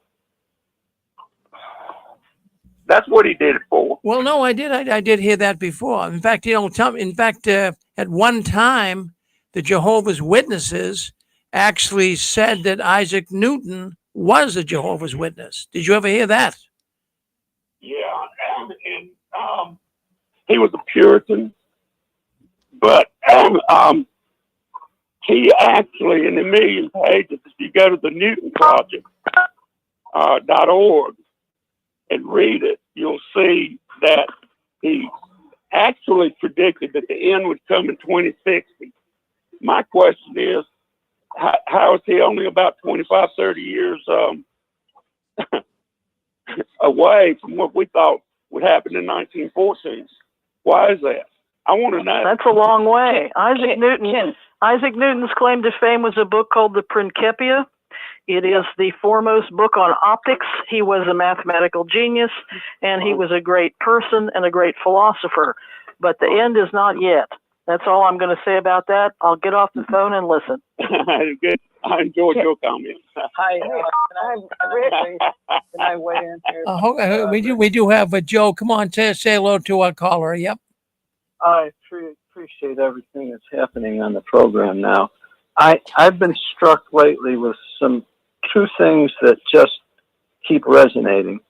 Number one, the historical perspective truth that Joseph Rutherford gave when he said religion is a snare and a racket.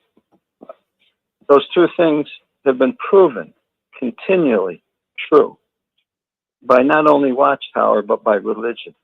Number one, he knew it. He was building a snare. It worked. It's working. Number two, pedophiles know that.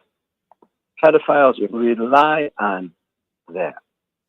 Pedophiles are looking for a very economical, practical way to find their victims. Religion is that very practical way to find their victims. They know it. Now, don't you think that religion and leaders of religion also know that? Number 3, don't you think that governments also know that? And number 4, why do you suppose governments subsidize religion with tax exemptions just like that? Unless they themselves also were complicit in this crime. Amen. Amen. Amen. So, Can I chime in here, Rick? Or I'm sorry, are you not done, Joe? Oh yeah, no, that's Is it Stephanie? It is. Yeah, Rick, I told Stephanie that, you know, to get on and to give her good. message. All right, Stephanie, good to have you on. Yeah, we have the caller. Go ahead, Thank you. Stephanie. You get the floor. Yep. Stephanie Thank Lynn you. Carson. So we have a project going on right now, and I think the caller would add a lot of benefit to the investigation that we have going on. It's a worldwide investigation into the harmful practices of Watchtower, of hiding abuses, child abuse, kidnapping, satanic ritual abuse, whether it be murder, stalking, harassment, bodily threat of harm. The investigators are looking at a wide variety of crime, and if you read the list, I dare say that not one of us would be exempt from filling out the redress form.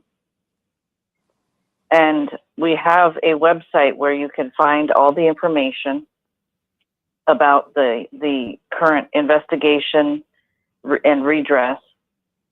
And it's www.worldorganizationwelfare.org. And on there, you're going to find the forms to print out and fill out for the investigators. And they're hunting and gathering this information right now. We've already met with prosecutors, and we're just in the final phases of assembling a very clear case of criminal harm. Right. So I would love to invite you to participate. Fill out Yeah, the form. it's the I'm even examining the possibility of charging with my disfellowshipping under the conditions was for attempted first-degree murder. I'm serious. Wow. This is serious stuff that's going on. When you tear a life apart like that, especially when they're on a deathbed, and you know that's what you're doing, I call that murder. Do you? I certainly do as well. I certainly do as well. Yeah. But what they didn't expect happened is that now I'm well and getting stronger. Now, if I were to do that and fill out that form,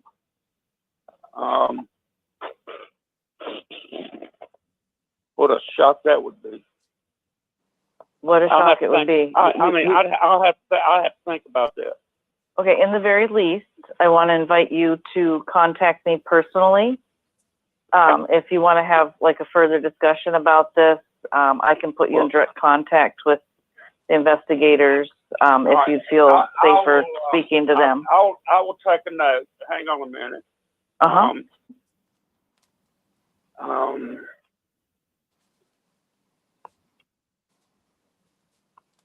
And all the listeners, I invite everyone to visit the website, read the forms, find out what's going on. Not just the redress, we also have open to survivors within the United States a class action lawsuit based on the silence of the elders and the organization would constitute their ongoing child rapes to be classified as child trafficking, which child trafficking holds no statute of limitations. So we have an open invitation for all survivors to have their unique, specific cases of abuse reviewed by an attorney. And the attorney is doing a class action lawsuit, which would be anyone injured within the United States by Watchtower by continued sexual harm of themselves. What's the website again, Stephanie? What's the website once again?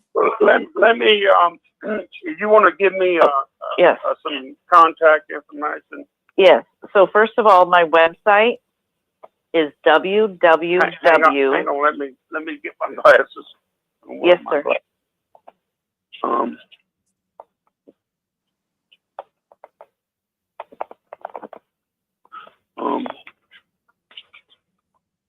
Let me get a piece of paper. My glasses are downstairs. Got a three-story house, and it's sometimes it's just hard to climb. Hang on a minute. Well, you're on 6 screens, and we certainly appreciate all you people coming in tonight. There's a lot of people on the phone lines. We got a larger audience tonight. You're hearing some things here tonight that are somewhat shocking. We'll get this brother back on with us. Okay, go ahead, Stephanie. And let me know now. Okay. So first of all, the website where you can find the forms, and they are available in several languages since this is a global redress. Anyone in the world is welcome to fill this out. www.worldorganizationwelfare.org. Okay. There's also a contact us button if anybody wants to reach out. So on that website, sir, if you want to contact the team directly, just send a message through the contact us on the website. And if that doesn't work, get a hold of Rick. He knows how to get a hold of me. Okay. All right. I'll give it some thought. Thank you. Appreciate that. And everyone else listening, please check it out and see what's going on. It's still in the infancy stage as far as us being able to talk about what's going on, but it is. We've been hunting and gathering long enough. All of our efforts are really starting to pay off. So I thank everyone. Let me just comment on that. Is that any money that people can get, they need to do it quick because the organization is selling kingdom halls, assembly halls, buildings, luxury stuff, and they're moving the money around. Right. So I don't know. I don't know how that's going to work out, but. Well, we do have the civil lawsuit, which to me is just kind of like a side project. The investigation is far wider reaching and has the ability to do far more damage than a few civil lawsuits would be able to do. Well, here's the thing. I have to be real careful in this respect.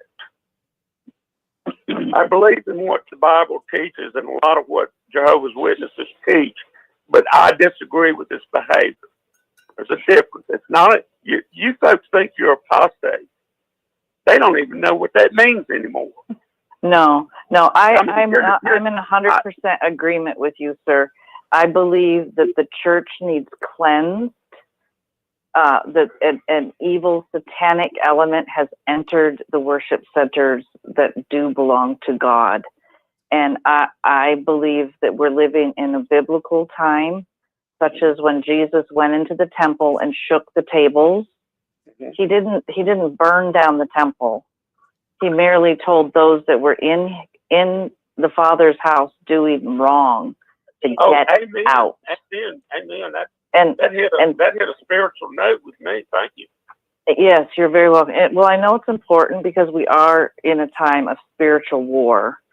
The angels and demons are real, whether some people want to recognize that or not. Let me give your audience a quick understanding when I was appointed to Washington, D.C. by the governor and attorney general to sit on the first national cybercrime portfolio committee. I realized then that the pedophilia was so bad, we were only putting a Band-Aid on a fire hose. Yes. But see, it goes not only that, some of the most powerful people in the world, political, corporate, religious, or pedophiles. That's yes. You can't deny it. No. That's a big problem. Stephanie, it's Fran Yes. again. If we could just give the caller our phone number while he's taking down information. Joe and I, we live in New York, so we're in the same time zone. Can I just give you our phone number? Yeah, sure. Okay, let me know when you're ready. Go ahead. 315-221-0130. My husband is Joe. What was your name again? Yep, my husband is Joe, Joe, and my name is Fran, Fran. Okay. And we'd before we hang up, let me give you some detail about a question about Barbara Anderson. Yeah. I was in investigations, and I was looking. I was trafficking things, and I saw what Barbara was doing. She had data files about 26,000 pedophiles, and she was feeding it to a site in Brussels. And I thought personally, I said, this is not a good idea, even though I knew it was true. So when I found it, I wrote the letter to the organization saying, this is going to this website. What do you think? And then they disfellowshipped her. And Bowen, too, of Kentucky, of the Silent Lands. I was responsible for getting them both disfellowshipped. Wow. Yeah. Wow. That's hardcore truth. I didn't come here to lie to you. Wow. Let me give you my phone number, sir. And I highly encourage you to reach out to me personally. I know what's going on behind the scenes from a political standpoint all the way down. I've actually met with Kash Patel twice and different political arenas, and we've had this discussion. Well, and I do believe. Let me get your phone number too, please. Okay. Yes. 817-609-5933. Okay. Don't say nothing to Cash about me. He knows who I am. Oh, no, I won't. And I don't even know who you are. So, I just really appreciate you coming forward. Here's the thing. Elon Musk is setting up a situation to go after pedophilia worldwide, and I think he can be successful. Yes. And I'm working on his team. If you get my meaning. Okay. Well, do you know who Russ Dizdar is? Who? Russ Dizdar. That rings a bell. I'm working with his team. Oh, really? Yes, absolutely, 100%. Well, I mean, I got my portfolio with letters from governors and from FBI, from the forensics labs. I mean, I got all the documentation to prove what I say. I ain't have to get set up here and tell you a bunch of nonsense. So I'm documented. You're exactly what we need right now. So I highly encourage you to please reach out. I will. I'll let me give it some time to think about it, y'all. Y'all have a blessed night. God bless you all. Thank you. God bless you. I haven't seen an apostate yet. Where are the apostates? Where's the apostate? This is Apostle Babe, Linda James. Good to meet you, sir. Hi, Linda. Hi. I'm an apostate and proud of it, but I have the real definition, not the one that the organization came up with. I don't appreciate that one. I did not leave the organ, go and join the devil. No, I've just changed my religious belief system.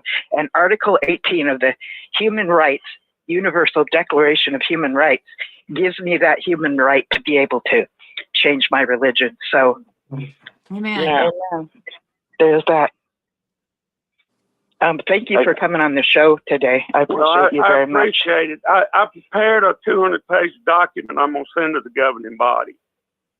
And on that, it's going to be topics to Zoom. And I'm going to report the abuse of the use of Zoom to disfellowship me behind my back without even letting me come. Wow. And so, you know, my lawsuit, if I were to go after money, it would probably be about $50 million. A lot of people that are part of this really do love Jehovah's Witnesses and want that freedom of religion for them to believe what they believe. But most of us have the attitude of we don't care for the behavior and the manipulation that gets them to believe the things that they believe. But most of us respect what they believe for the damaging stuff, the damaging behavior. Yes, but most of us have a heart for Jehovah's Witnesses. Well, I got to make a confession to you. I've been the author of a lot of so-called new life. It came directly from me to the governing body. I didn't care if they took credit for it. I just do my homework. Now, the thing of it is, they know who I am. I was publicly reproved in the congregation before this one because I made a drawing of how the Bible explains the Great Tribulation, and the organization took it and later, 2 years later, published another version of it, and the people in Lumberton, or not in Lumberton, but Lincolnton, publicly reproved me for being an apostate, for sending that drawing. Yeah. Yeah, that's not apostate behavior. Yeah, and you ain't gonna find anybody that's been kicked around any more than me in the organization. Yeah, I'm sorry you had to go through that, sir. Wow. I can make a comment on this real quick. I could add to it. Go ahead, Michael. Can you hear me? Yes, go ahead. Yeah. Well, look, I'm sitting here in Columbus, Ohio, okay? And I don't know if you know anything about the Epstein and Les Wexner. This is where Les Wexner's from. I live right down the street from Wexner. My best friend was Bob Morawski, and he's dead now. But he was the second in command of the Limited Corporation. And we played golf together. I stayed at Bob's house in Key Largo many times. And he was a dear friend of mine. And he told me, when I was staying at his house in Key Largo, what was going to come down with Hillary Clinton 7, 8 months before it even happened. And, I said, no, Bob, really? That's going to happen? Oh, yeah. You're going to get back. You're going to hear a lot about pedophilia. You're going to hear a lot about this Jeffrey Epstein. You're going to hear a lot about this island. I said, you're kidding me. Bob worked right next to Les Wexner in his office, and he seen Jeffrey Epstein coming in all the time. And Bob wanted to find out where this guy got his money. How did this guy get his money? So Bob had him tagged. And the guy came back and told him, he said, hey, this guy's blackmailing your boss. And Bob went into Wexner's office and told him he was getting blackmailed. And his face got as white as a ghost.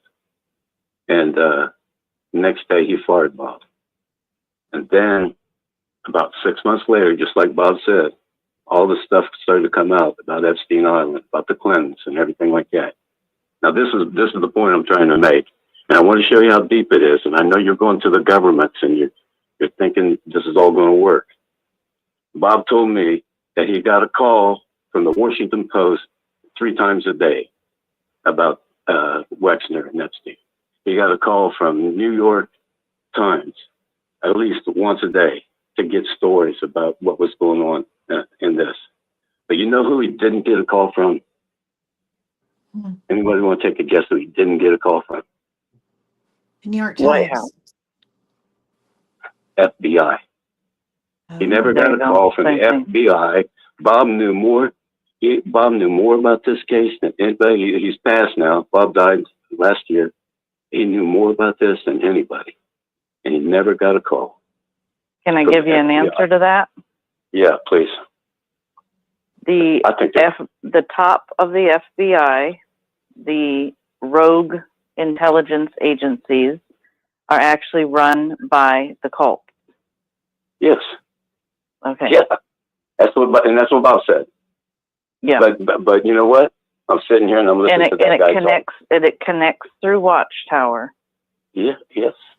Well, Through how high did it go? Can you see how high it went?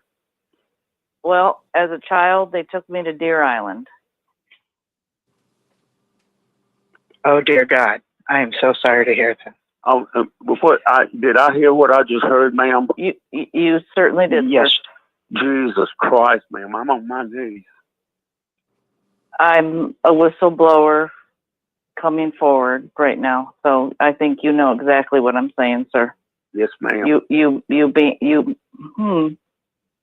being in Washington, so I urge you to get in touch with me. I would love to introduce you to these men that I'm working with. You already gave me your number. I gave you my phone number, sir. I'm the 817. I've got it written down then. Yeah, and I will get you in touch with them. Yeah, Stephanie. Her name is Stephanie Lynn Carson. Carson. Stephanie Lynn Carson. Huh? Yes. Well, listen, I'm actually an adjunct investigator for the DOJ, so officially, you're actually talking to the law enforcement here. I have the authority to arrest. Wow. Well, the gentleman and I threatened to arrest every elder in the congregation that just fellowship me. Well, you it's awesome. May be able to fulfill that threat there here pretty soon. Talk about being scared of me. Ma'am, the lady talking. Forget you got to be first for your own life, honey. I am. I know. But I believe in a higher power, and I know life is eternal. Yeah. And so you know about that poor lady that they claim committed suicide, don't you? The one here just the other day, the Epstein girl. Yeah. Yes. Yeah. Yeah, she was murdered. I'm fully aware. I personally knew Prince, and one of my other whistleblower friends grew up with Michael Jackson. Listen. Yeah. You're drawing me out. I wrote music with Michael Jackson, and I've got him singing background on one of my songs. You're kidding me. Just before he passed away, he told my friend, "Don't worry, I'm making a documentary about Jehovah's Witnesses," and then he died. I also knew Prince. I knew Prince well. It hadn't been heard by anybody in the world. It's called "I Have This Dream," and it's a beautiful song. But he has a lot of unreleased music. Do you know Tom Garneau? Say again? Do you know Tom Garneau? Prince's recording engineer? Oh, okay. Oh,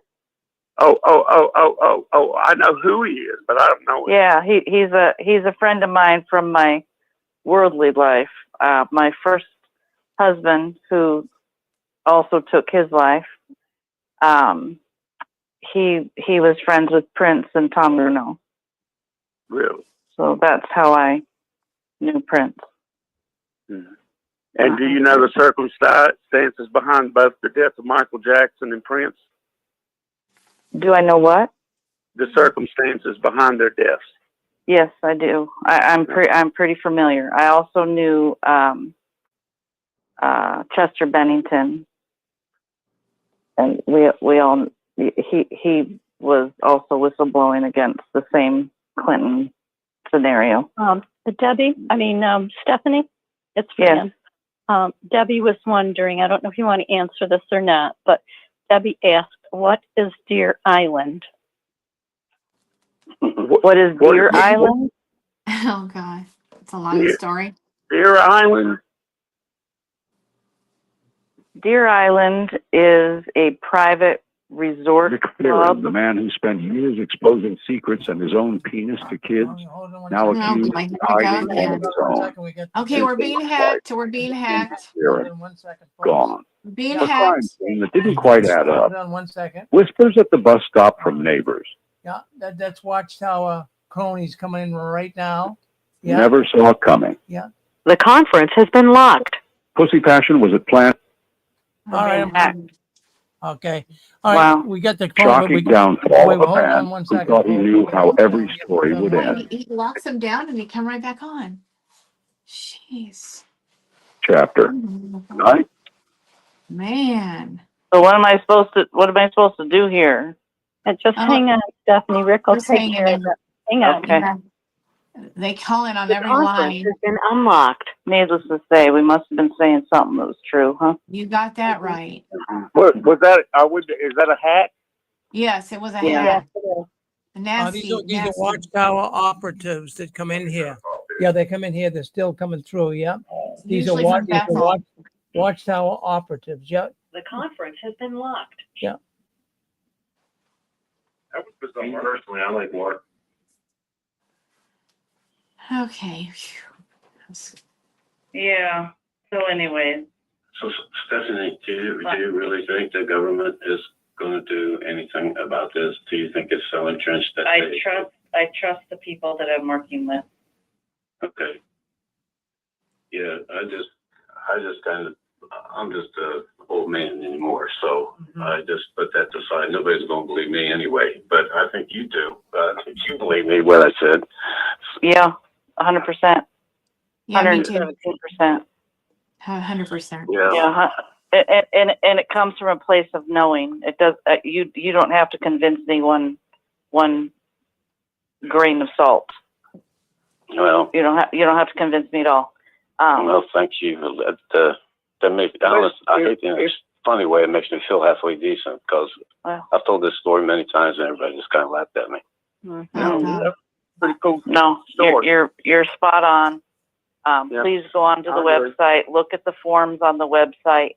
If the redress, if you feel like filling out the redress because you feel like the Watchtower has harmed you in one of those ways, please share your story, because these handwritten redress forms are going to be hand delivered to prosecutors as written testimony. That's why we want them handwritten, not handwritten, but at least hand signed. You can type it out, but you at least have to put your signature. It's like writing your signature, like your victim statement. It can be held up. It can be held up in court. And how do you hand them to them personally? Do you at the bottom of the office? form? At the bottom of the form, there's 2 websites or 2 addresses, PO boxes, for you to send them to. From there, they get uploaded into a computer system that the investigators are using. And then from the investigator standpoint, then we hold on to the paper statement.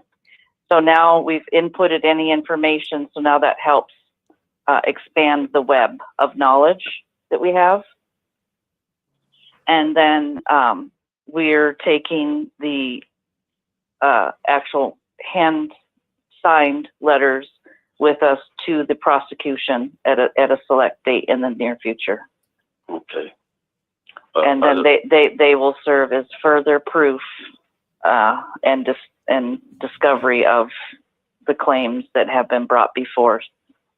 Well, personal friends with the senator here in Columbus, so perfect. If I could, if you here's need, one thing maybe just a minute. I share. I don't know. I'm going to get off the phone right now. I appreciate talking to you. Okay. Yeah, I appreciate you too. Reach out to me, please.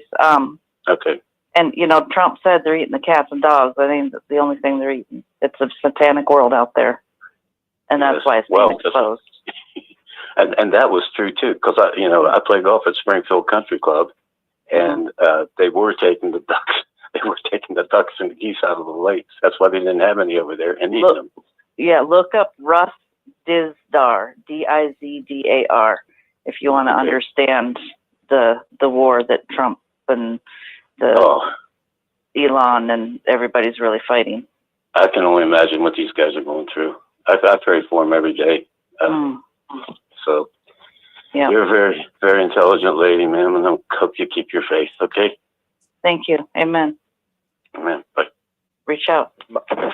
I was going to make one comment before I get off here. Yes, sir. What I'm trying to get the government and the organization to see, I believe I have a plan to stop pedophilia overnight in the organization. And Perfect. what it involves is this. No more all worldwide mandatory reporting to the police first before they call an elder. Well, Because here's the problem. Now, I'm speaking as a forensics expert. Here's the problem. If somebody molests a child, they call the elder and delay it. If I get over there with my forensics team, I can look at his computer. I can look at the fingerprints. I could look at biology. I could do all this stuff and prove whether that man is innocent or guilty. And the organization has no business making that decision internally whatsoever. Amen. That's actually what I've been doing for almost the last 10 years. I've been going state to state, trying to change the law called clergy penitent privilege exemption. I've attempted in 4 states on 6 different occasions. Was you involved in Wisconsin? I was not involved in Wisconsin. No, Washington. No. Washington. I'm sorry, Washington. I was not involved in Wisconsin. I got started in California and then Arizona twice, separate occasions, 2 different lawmakers, one a Democrat, one a Republican, Pennsylvania twice, and Utah once. But they never go anywhere, you know. And we he just corrected national himself attention. and said Washington. He just asked about Washington. State. Yeah, Washington State. No, I was not involved in Washington State. Yeah, Washington just they just ended the clergy privilege, and they have to report it. And the only ones that protested it was Jehovah's Witnesses and the Catholics. Right. So they passed the law anyway. So if you come in and confess what you did, you have to still call it, even if it's in a confessional or a committee meeting. It has to be reported. Yeah. So the mayor did sign that. I'm sorry to interrupt. The mayor did sign that after the governor. Thank you, the governor. Yes,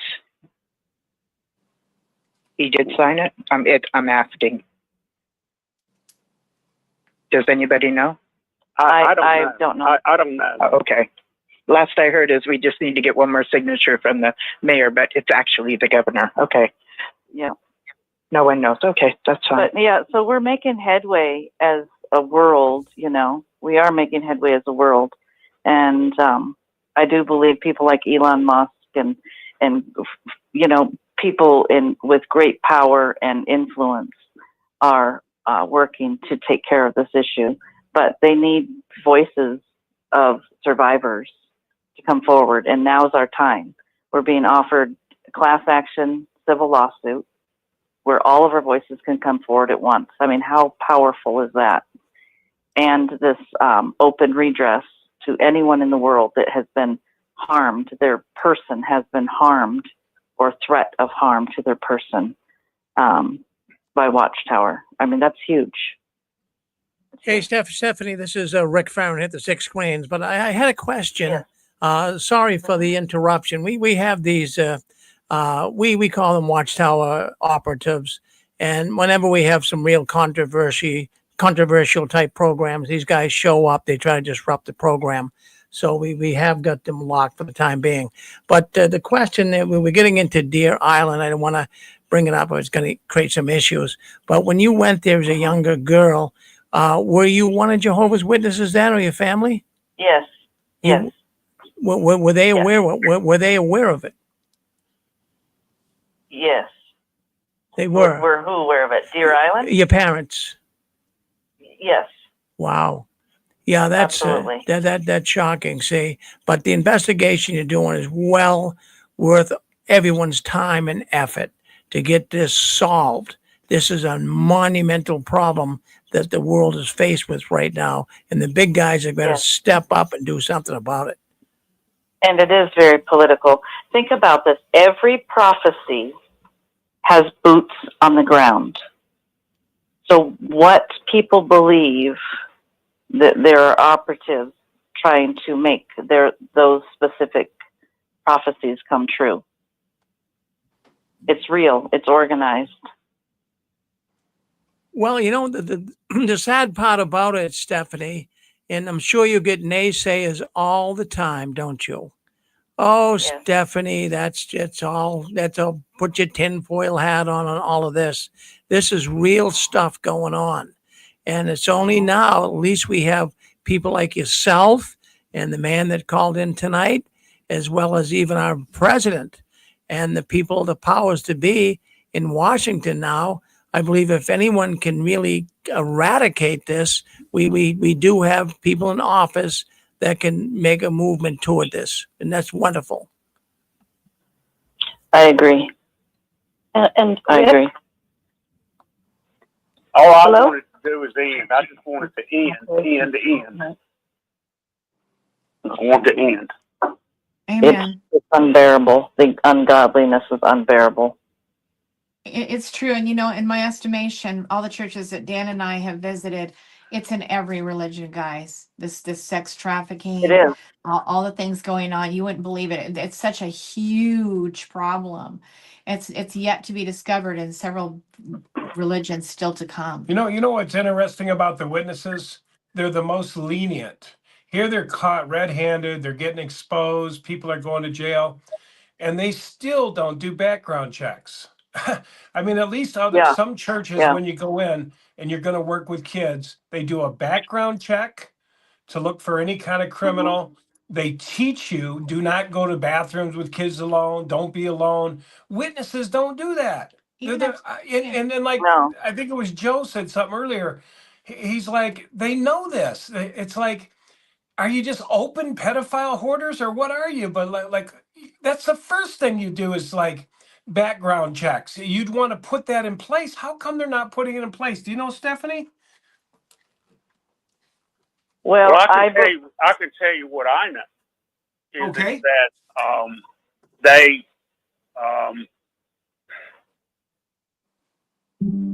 they created a pedophile paradise.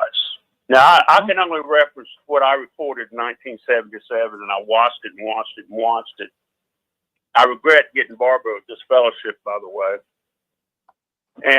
But as I watched and watched it, what fueled me as I saw it, I had special skills, and I was attracted by governors and presidents to use my skills, and one of them was cybercrime, network investigations. And I know about network investigations. I take down networks at a time, and what I'm seeing is evidence that these people who are pedophiles are actually networked. They communicate. All Patel would have to do was go to a Kingdom Hall and get everybody's laptops and PCs and all that stuff, and do forensics on it. Let's see what they find. Mm-hmm. Yeah, it's simple. It's really simple. And what I'm saying is it can be destroyed overnight. And that's what I'm going to recommend they do by working with law enforcement and stop concealing this stuff. If somebody has been molested, they have to call the police first. Police do its investigation, then call the elders. That's the right way to do it. And they're doing it the wrong way. They're covering it up, covering up crime. They are misusing that two-witness rule as an excuse to cover up a Caesar and Jehovah God crime. Can I tell you a true story, sir? And I'm sure you've heard a lot of things. We have a young woman, well, she's nearly my age now. Her name is Shannon Simondinger. She just recently filed a civil case in Maine. Her case involves a satanic ritual abuse, a murder. In the organization? She witnessed. Yes, sir. In the organization? Yes, sir. And my brother, as an elder, my brother that remained in the Kingdom Hall, disfellowshipped her because he didn't believe her. and now she's filing civil suit, and we have everything.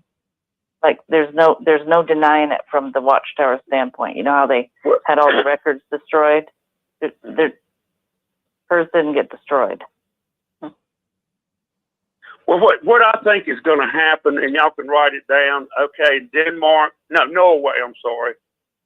Witnesses appealed and won. However, they didn't read the appeal ruling very carefully because they put places in there that said the appeal had major doubts. So what Norway did, they've appealed it to the Supreme Court, and that will be heard around this time next year. Mm-hmm. And then dominoes are going to start falling. Yes. I believe so too. And America is where the founding seat of most of these cults are. And so, it would make sense that we would be first, but we'd also be last. Well, I mean, my view on the cult thing, I'm still looking for the man I'm following. However, what I realize is that people are worshiping the governing body. Now, that makes yes, cult that's what I mean. Yes. Yes, I'm in Kingdom Hall, and I don't see anybody I'm following. But this person over here is worshiping the governing body. So who is she worshiping, the governing body or Jehovah? Exactly. They're taking they're allowing imperfect men to destroy what God has created by their secrecy. And that in itself is, it is of the devil. I placed my first Watchtower when I was 5 years old, about 65 years ago. Mm-hmm. And over time, what I'm seeing is I don't have a problem with prophecy and a lot of it because I've been used as a beacon to help shine a little light in New York. You know what I mean? Mm-hmm. So I mean, my faith. I mean, we have not behaved as a Christian people. Right. We have not. I've noticed it. And another thing I've noticed over my lifetime, have y'all ever figured out that elders are stupid? Yes. Have you seen how stupid some of these people are? Yes. I mean, really stupid. And they don't know it at all. No, they don't. I tell you how I got them. So what I did was when I got disfellowshipped, I was disfellowshipped for drinking, even though on my deathbed. And so I said, okay, I'll take the responsibility. I said, I'll be a man. So what I did was I quit drinking completely 3 years ago. But I wasn't a drunkard, but I said, okay, I'll get rid of it. So I write a nice letter, wanting to be reinstated. And they said, well, it may take a year. I said, okay. So I came back and wrote another really nice letter, taking my responsibility, saying, I accept my responsibility. And then what happened was when I went back, I was told by the elders that, well, we have a long list of things you have to do. We can't tell you about it. So as we tell you what to do, you do it. Mm-hmm. And that's when I came down on them. That's when I wrote the letter that changed the direction of the organization in 5 articles, August 2024. I did it. Yay. Well, you did a lot, brother. So just for the record here, because we got just a couple of minutes left, but just for the record, what name can we give you? I know when you first came on tonight, what was the name you used?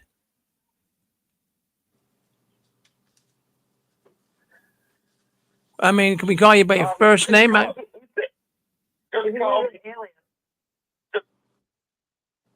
Brother Jay? Nod. Okay, we have to, because people will be talking about you, Nod. So, but I mean, you're not going to be a stranger now. You're going to come back and visit us or what? Say hello to us? Well, I'm in the sounds like I might have made an ally tonight. Well, I'll tell you what we got, Nod, coming up. We have a history making moment, I should say, coming up in August. We have an ex-Jehovah's Witness convention up here in Boston. Yeah, I'm aware of that, but I'm gonna tell you something, guys. Here's why it's more important that I be anonymous, because I can do more good on the inside than I can do on the outside. Right. And I'm gonna do it. I'm going to do that. Yeah. 100% my agree. responsibility. 100% agree. Good job. Yeah, I know he's doing good. In fact, he startled a lot of us when he came on tonight. But Nod, you did a great job. We don't want you to be a stranger. We want you to, call back in. Now, Stephanie, she's been making the rounds, and we appreciate her efforts too. Both you guys are really working really hard to do this. This is a tough. Just do me one favor. Tell Barbara Anderson I'm sorry. I'll tell her. In fact, I'm filling in for her tonight. This is actually the Barbara Anderson program. I talked to her today. She wasn't able to come in. Her husband died recently. No, that. Yeah, Joe. He died. He died about, I'd say, about maybe 5 weeks ago. So she's still. Yeah. So I was on the phone with her today, and as a matter of fact, I'll tell you what. I was talking to her. There's a film crew evidently coming out of Spain, and they're going to do a documentary all about Jehovah's Witnesses. And they were in contact with her. Barbara's going to be coming to this convention up here in Boston in the summer. Well, and I'll give you just another clue before I go. I'm a filmmaker. Are you? Geez, you're into everything, Nod. What don't you do? Yeah, boy, I'll tell you. So, I mean, have you made some? Got a friend in. Sorry. Did you? I'm sorry, Steph. You have a friend in Mel Gibson. I was going to say you have a friend in Mel Gibson in Hollywood. How did you know that? No, how did you know that? Because a friend of mine's a good friend of his. And no, how did you know that? How did you know that I was too? Well, I just assume because of your mindset, sir. You understand the world. You know what we're fighting. Yeah. Yeah. Mel's a good man. Mel's a good man. I mean, I'm working on a documentary that I'm calling "The Piles of Water" about what happened in Western North Carolina. Uh-huh. And when the destruction out there was so bad, and what happened when I was in Louisiana, I was one of the founders of the Cajun Navy, and they came down and helped bring people food, and the Tar Heel Air Force. So I've written a song, and we're going to be doing a music video called Mountain Mama. Oh, beautiful. Beautiful. That's awesome. You see, I didn't bother watching Windows. Yeah. Yeah. Mel's and my mutual friend, his boys were trafficked by Mother Teresa. So that's how I know his friend is, just from the work I've been doing. Right. We bumped into each other because it's a big world. It becomes a small world when you're fighting the real demons, Yeah, it's a hardcore thing. And I got to tell you guys, when I was disfellowshipped, every day for the last 3 years has been like the Chinese water torture. It keeps drip, drip, drip. You can't get rid of it. And I see why people commit suicide. I can see it. They drip, drip, drip, drip, drip, drip, and then die. Yeah. That's another big issue. I'm not calling it suicide. I'm calling it first-degree murder. Oh, I like Amen. Yeah. Amen. The best way to say it. My brother ran away from home at 15 and lived on the streets for 30 years in Watchtower. Instructed my parents not to inform the authorities he disappeared. And he died 30 years later of a heroin overdose. And I didn't call it suicide either. I called it for what it was, murder. Murder. Oh, they tried to kill me. I don't doubt it. Oh, by the way, when I was disfellowshipped without being invited, I appealed it. I had an appeal committee. And what they don't know is during the whole committee for an hour and a half, I was secretly recording them. That's good. And it's so good because now I can get from Zoom a copy of my Dysfellowshipping, and then I got a copy of my appeal hearing. And I think, I don't know, what do y'all think? 7 figures? Sure, We'll sounds do it. good. Yeah. Whatever you get. Well, Nod, we want to thank you, Nod, for coming on. We want to thank Stephanie.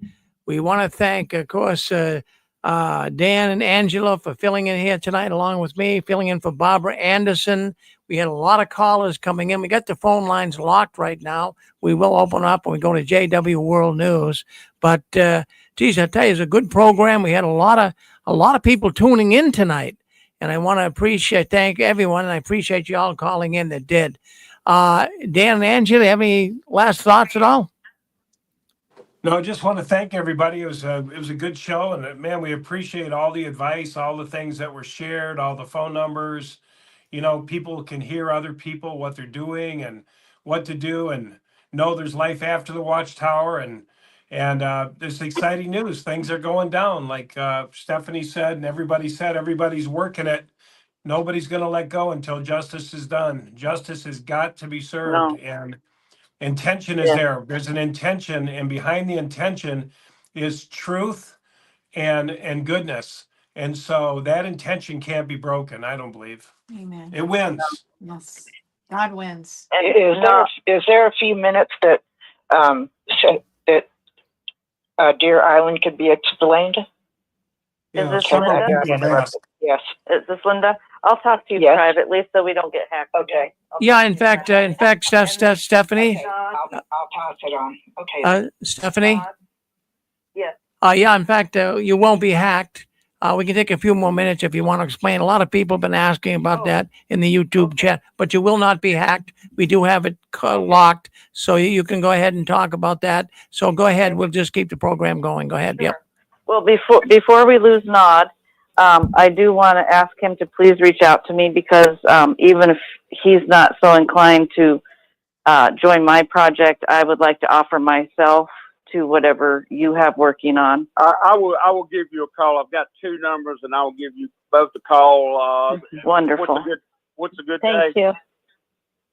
I'm open most of the time. I actually was just hit by a semi truck a month ago, so I've Wow. sitting in my Bless easy your chair. heart. Thank you. Yeah, sitting in the easy chair recovering right now as we speak. But yeah, so any day is a good day for me. But tomorrow happens to be my brother's birthday, so Okay, well, tomorrow will be a great day for me. I'll talk to you next week, and we'll examine the possibilities. Yeah, no, I meant tomorrow will be a good day. I'll give y'all another clue. I've got Yeah. 7. I've got 7 albums online. Y'all have a great night. Y'all have a loving day. Thank you, Nod. God bless you. Thank you. Love you. Thank you. Bye-bye. So Deer Island is a private island resort owned and operated by the fraternity at Yale University called Skull and Bones. Skull and Bones fraternity is a secret American establishment where all of the powerful structures come out of, such as your educational system, your pharmaceutical system of America, your CIA comes out of there.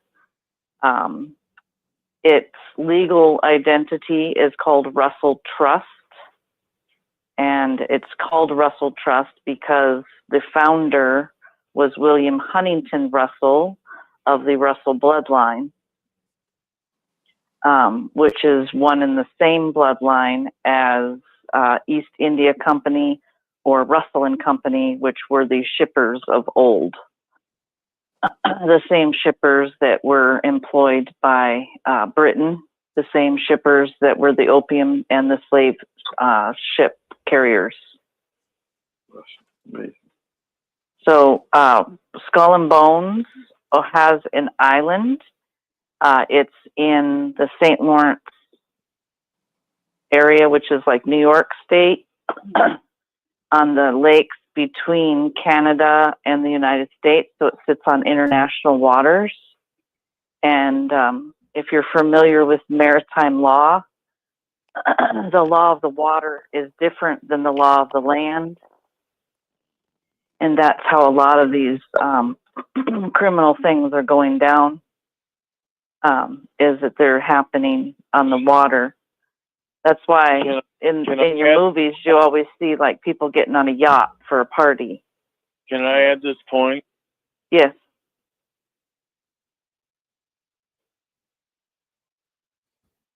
Go ahead, Steph. I guess you got cut off. Yep.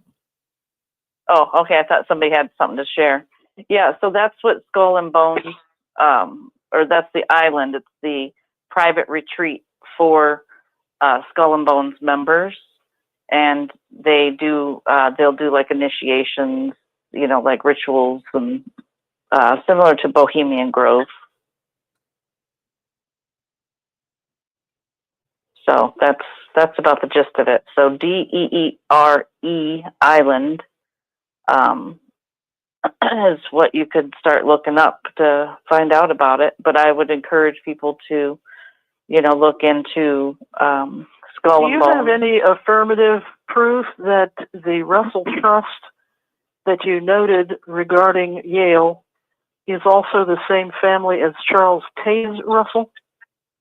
My research took me down that rabbit hole, yes, that I did find that they were of the same Russell bloodline. Other people say no. So I guess it just depends on your truth and where you're gathering your sources, whether or not it becomes a reality. But the fact that we became Jehovah's Witnesses, shortly after we became Jehovah's Witnesses, I was taken to that island. I would never have been taken to that island had I not had affiliation with the Watchtower Bible Tract Society. So in my brain, it translates that the Skull and Bone Island of Deer Island must have a connection to the greater Russell bloodline family that is one and the same as Russell Trust, or the same family that started Yale University. They actually founded the entire University of Yale, which was a law and a theological college. Yes. So, yeah, it makes sense to me. Well, thank you for all you do, and I sent a note to your people. Note to my people. Oh, on the website? Mm-hmm. Thank you. So yeah, thank so you I for all encourage, you're doing. Thank you. Yeah, I encourage you to print the redress form, you know, and see if, you know, look at it and see if there's something in there that you're so inclined to fill out the redress. And it's going to be a mass call to our governments to once and for all take a deep dive into who and what Watchtower is and the harm that they've been doing, not just to its members, but to society as a whole. The problem that we've had thus far has been our wonderful First Amendment and the freedom of religion. And if we could prove that Watchtower is not a religion or not a charitable status or something like that, it would be helpful. Mm-hmm. But they've hidden behind the most wonderful amendment that we have. Right. Doesn't the devil do its work usually in the church? Oh, indeed. Yeah. Well, thank you, Steph. I'm sorry. Go ahead, Yeah, Steph. go ahead. No, I was just going to say 1917 stockholder report of Watchtower claimed they were a publisher of books. So, I mean, proof is out there. I don't know how far we got deep to find everything. Well, I'll tell you what, you've certainly done your research. And then what we're going to do, I'm going to be in contact with you in the next few days.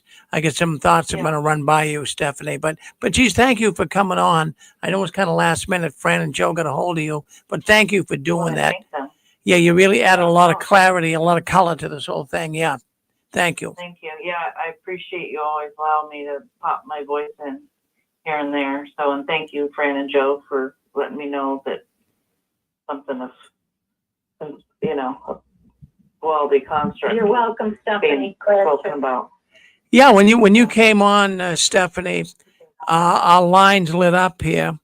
And in fact, even our numbers on YouTube, and they stayed. The residual amount of time is still here. In other words, it had nobody's really left. You kept everybody on the edge of the seat. So thank you very much, Stephanie. Good. Yeah. No, I encourage everyone to get involved with the investigation now. And give that. I'm going to give that website once again. If I got it right here, just correct me if I'm wrong. But www.world. Hold on one second. Let me put my glasses on. World. Boy, I wrote it in the dark here, so I don't have that last part. So give it to us again. www.worldorganizationwelfare.org. Good. Thank you. Visit it, fill out the form, and mail it in. All right, Stephanie. Yep. Thank you, Fran and Joe. And we got Dan and Angela. Thank them and all the people that called in tonight. We really appreciate it. We're going to be going to JW World News. That's coming up next. And we wish Barbara Anderson the best. We were filling in for her tonight, and I'm pretty sure she was listening. I hope that she heard some of the comments tonight. She'd be very pleased to hear that. Thank you all. We all love Barbara. She's a good woman, and we're looking so forward to her getting better and being back on our program. All right, we're going to end the program here. Stay with us. We'll come up. Give us about 2 minutes. I'm going to walk out, just walk around a little bit. I'll be back in 2 minutes on JW World News, the news. The Watchtower doesn't want us talking about. We're talking about it tonight right here on the 6 Screens Tele Network. Thank you. Thank you.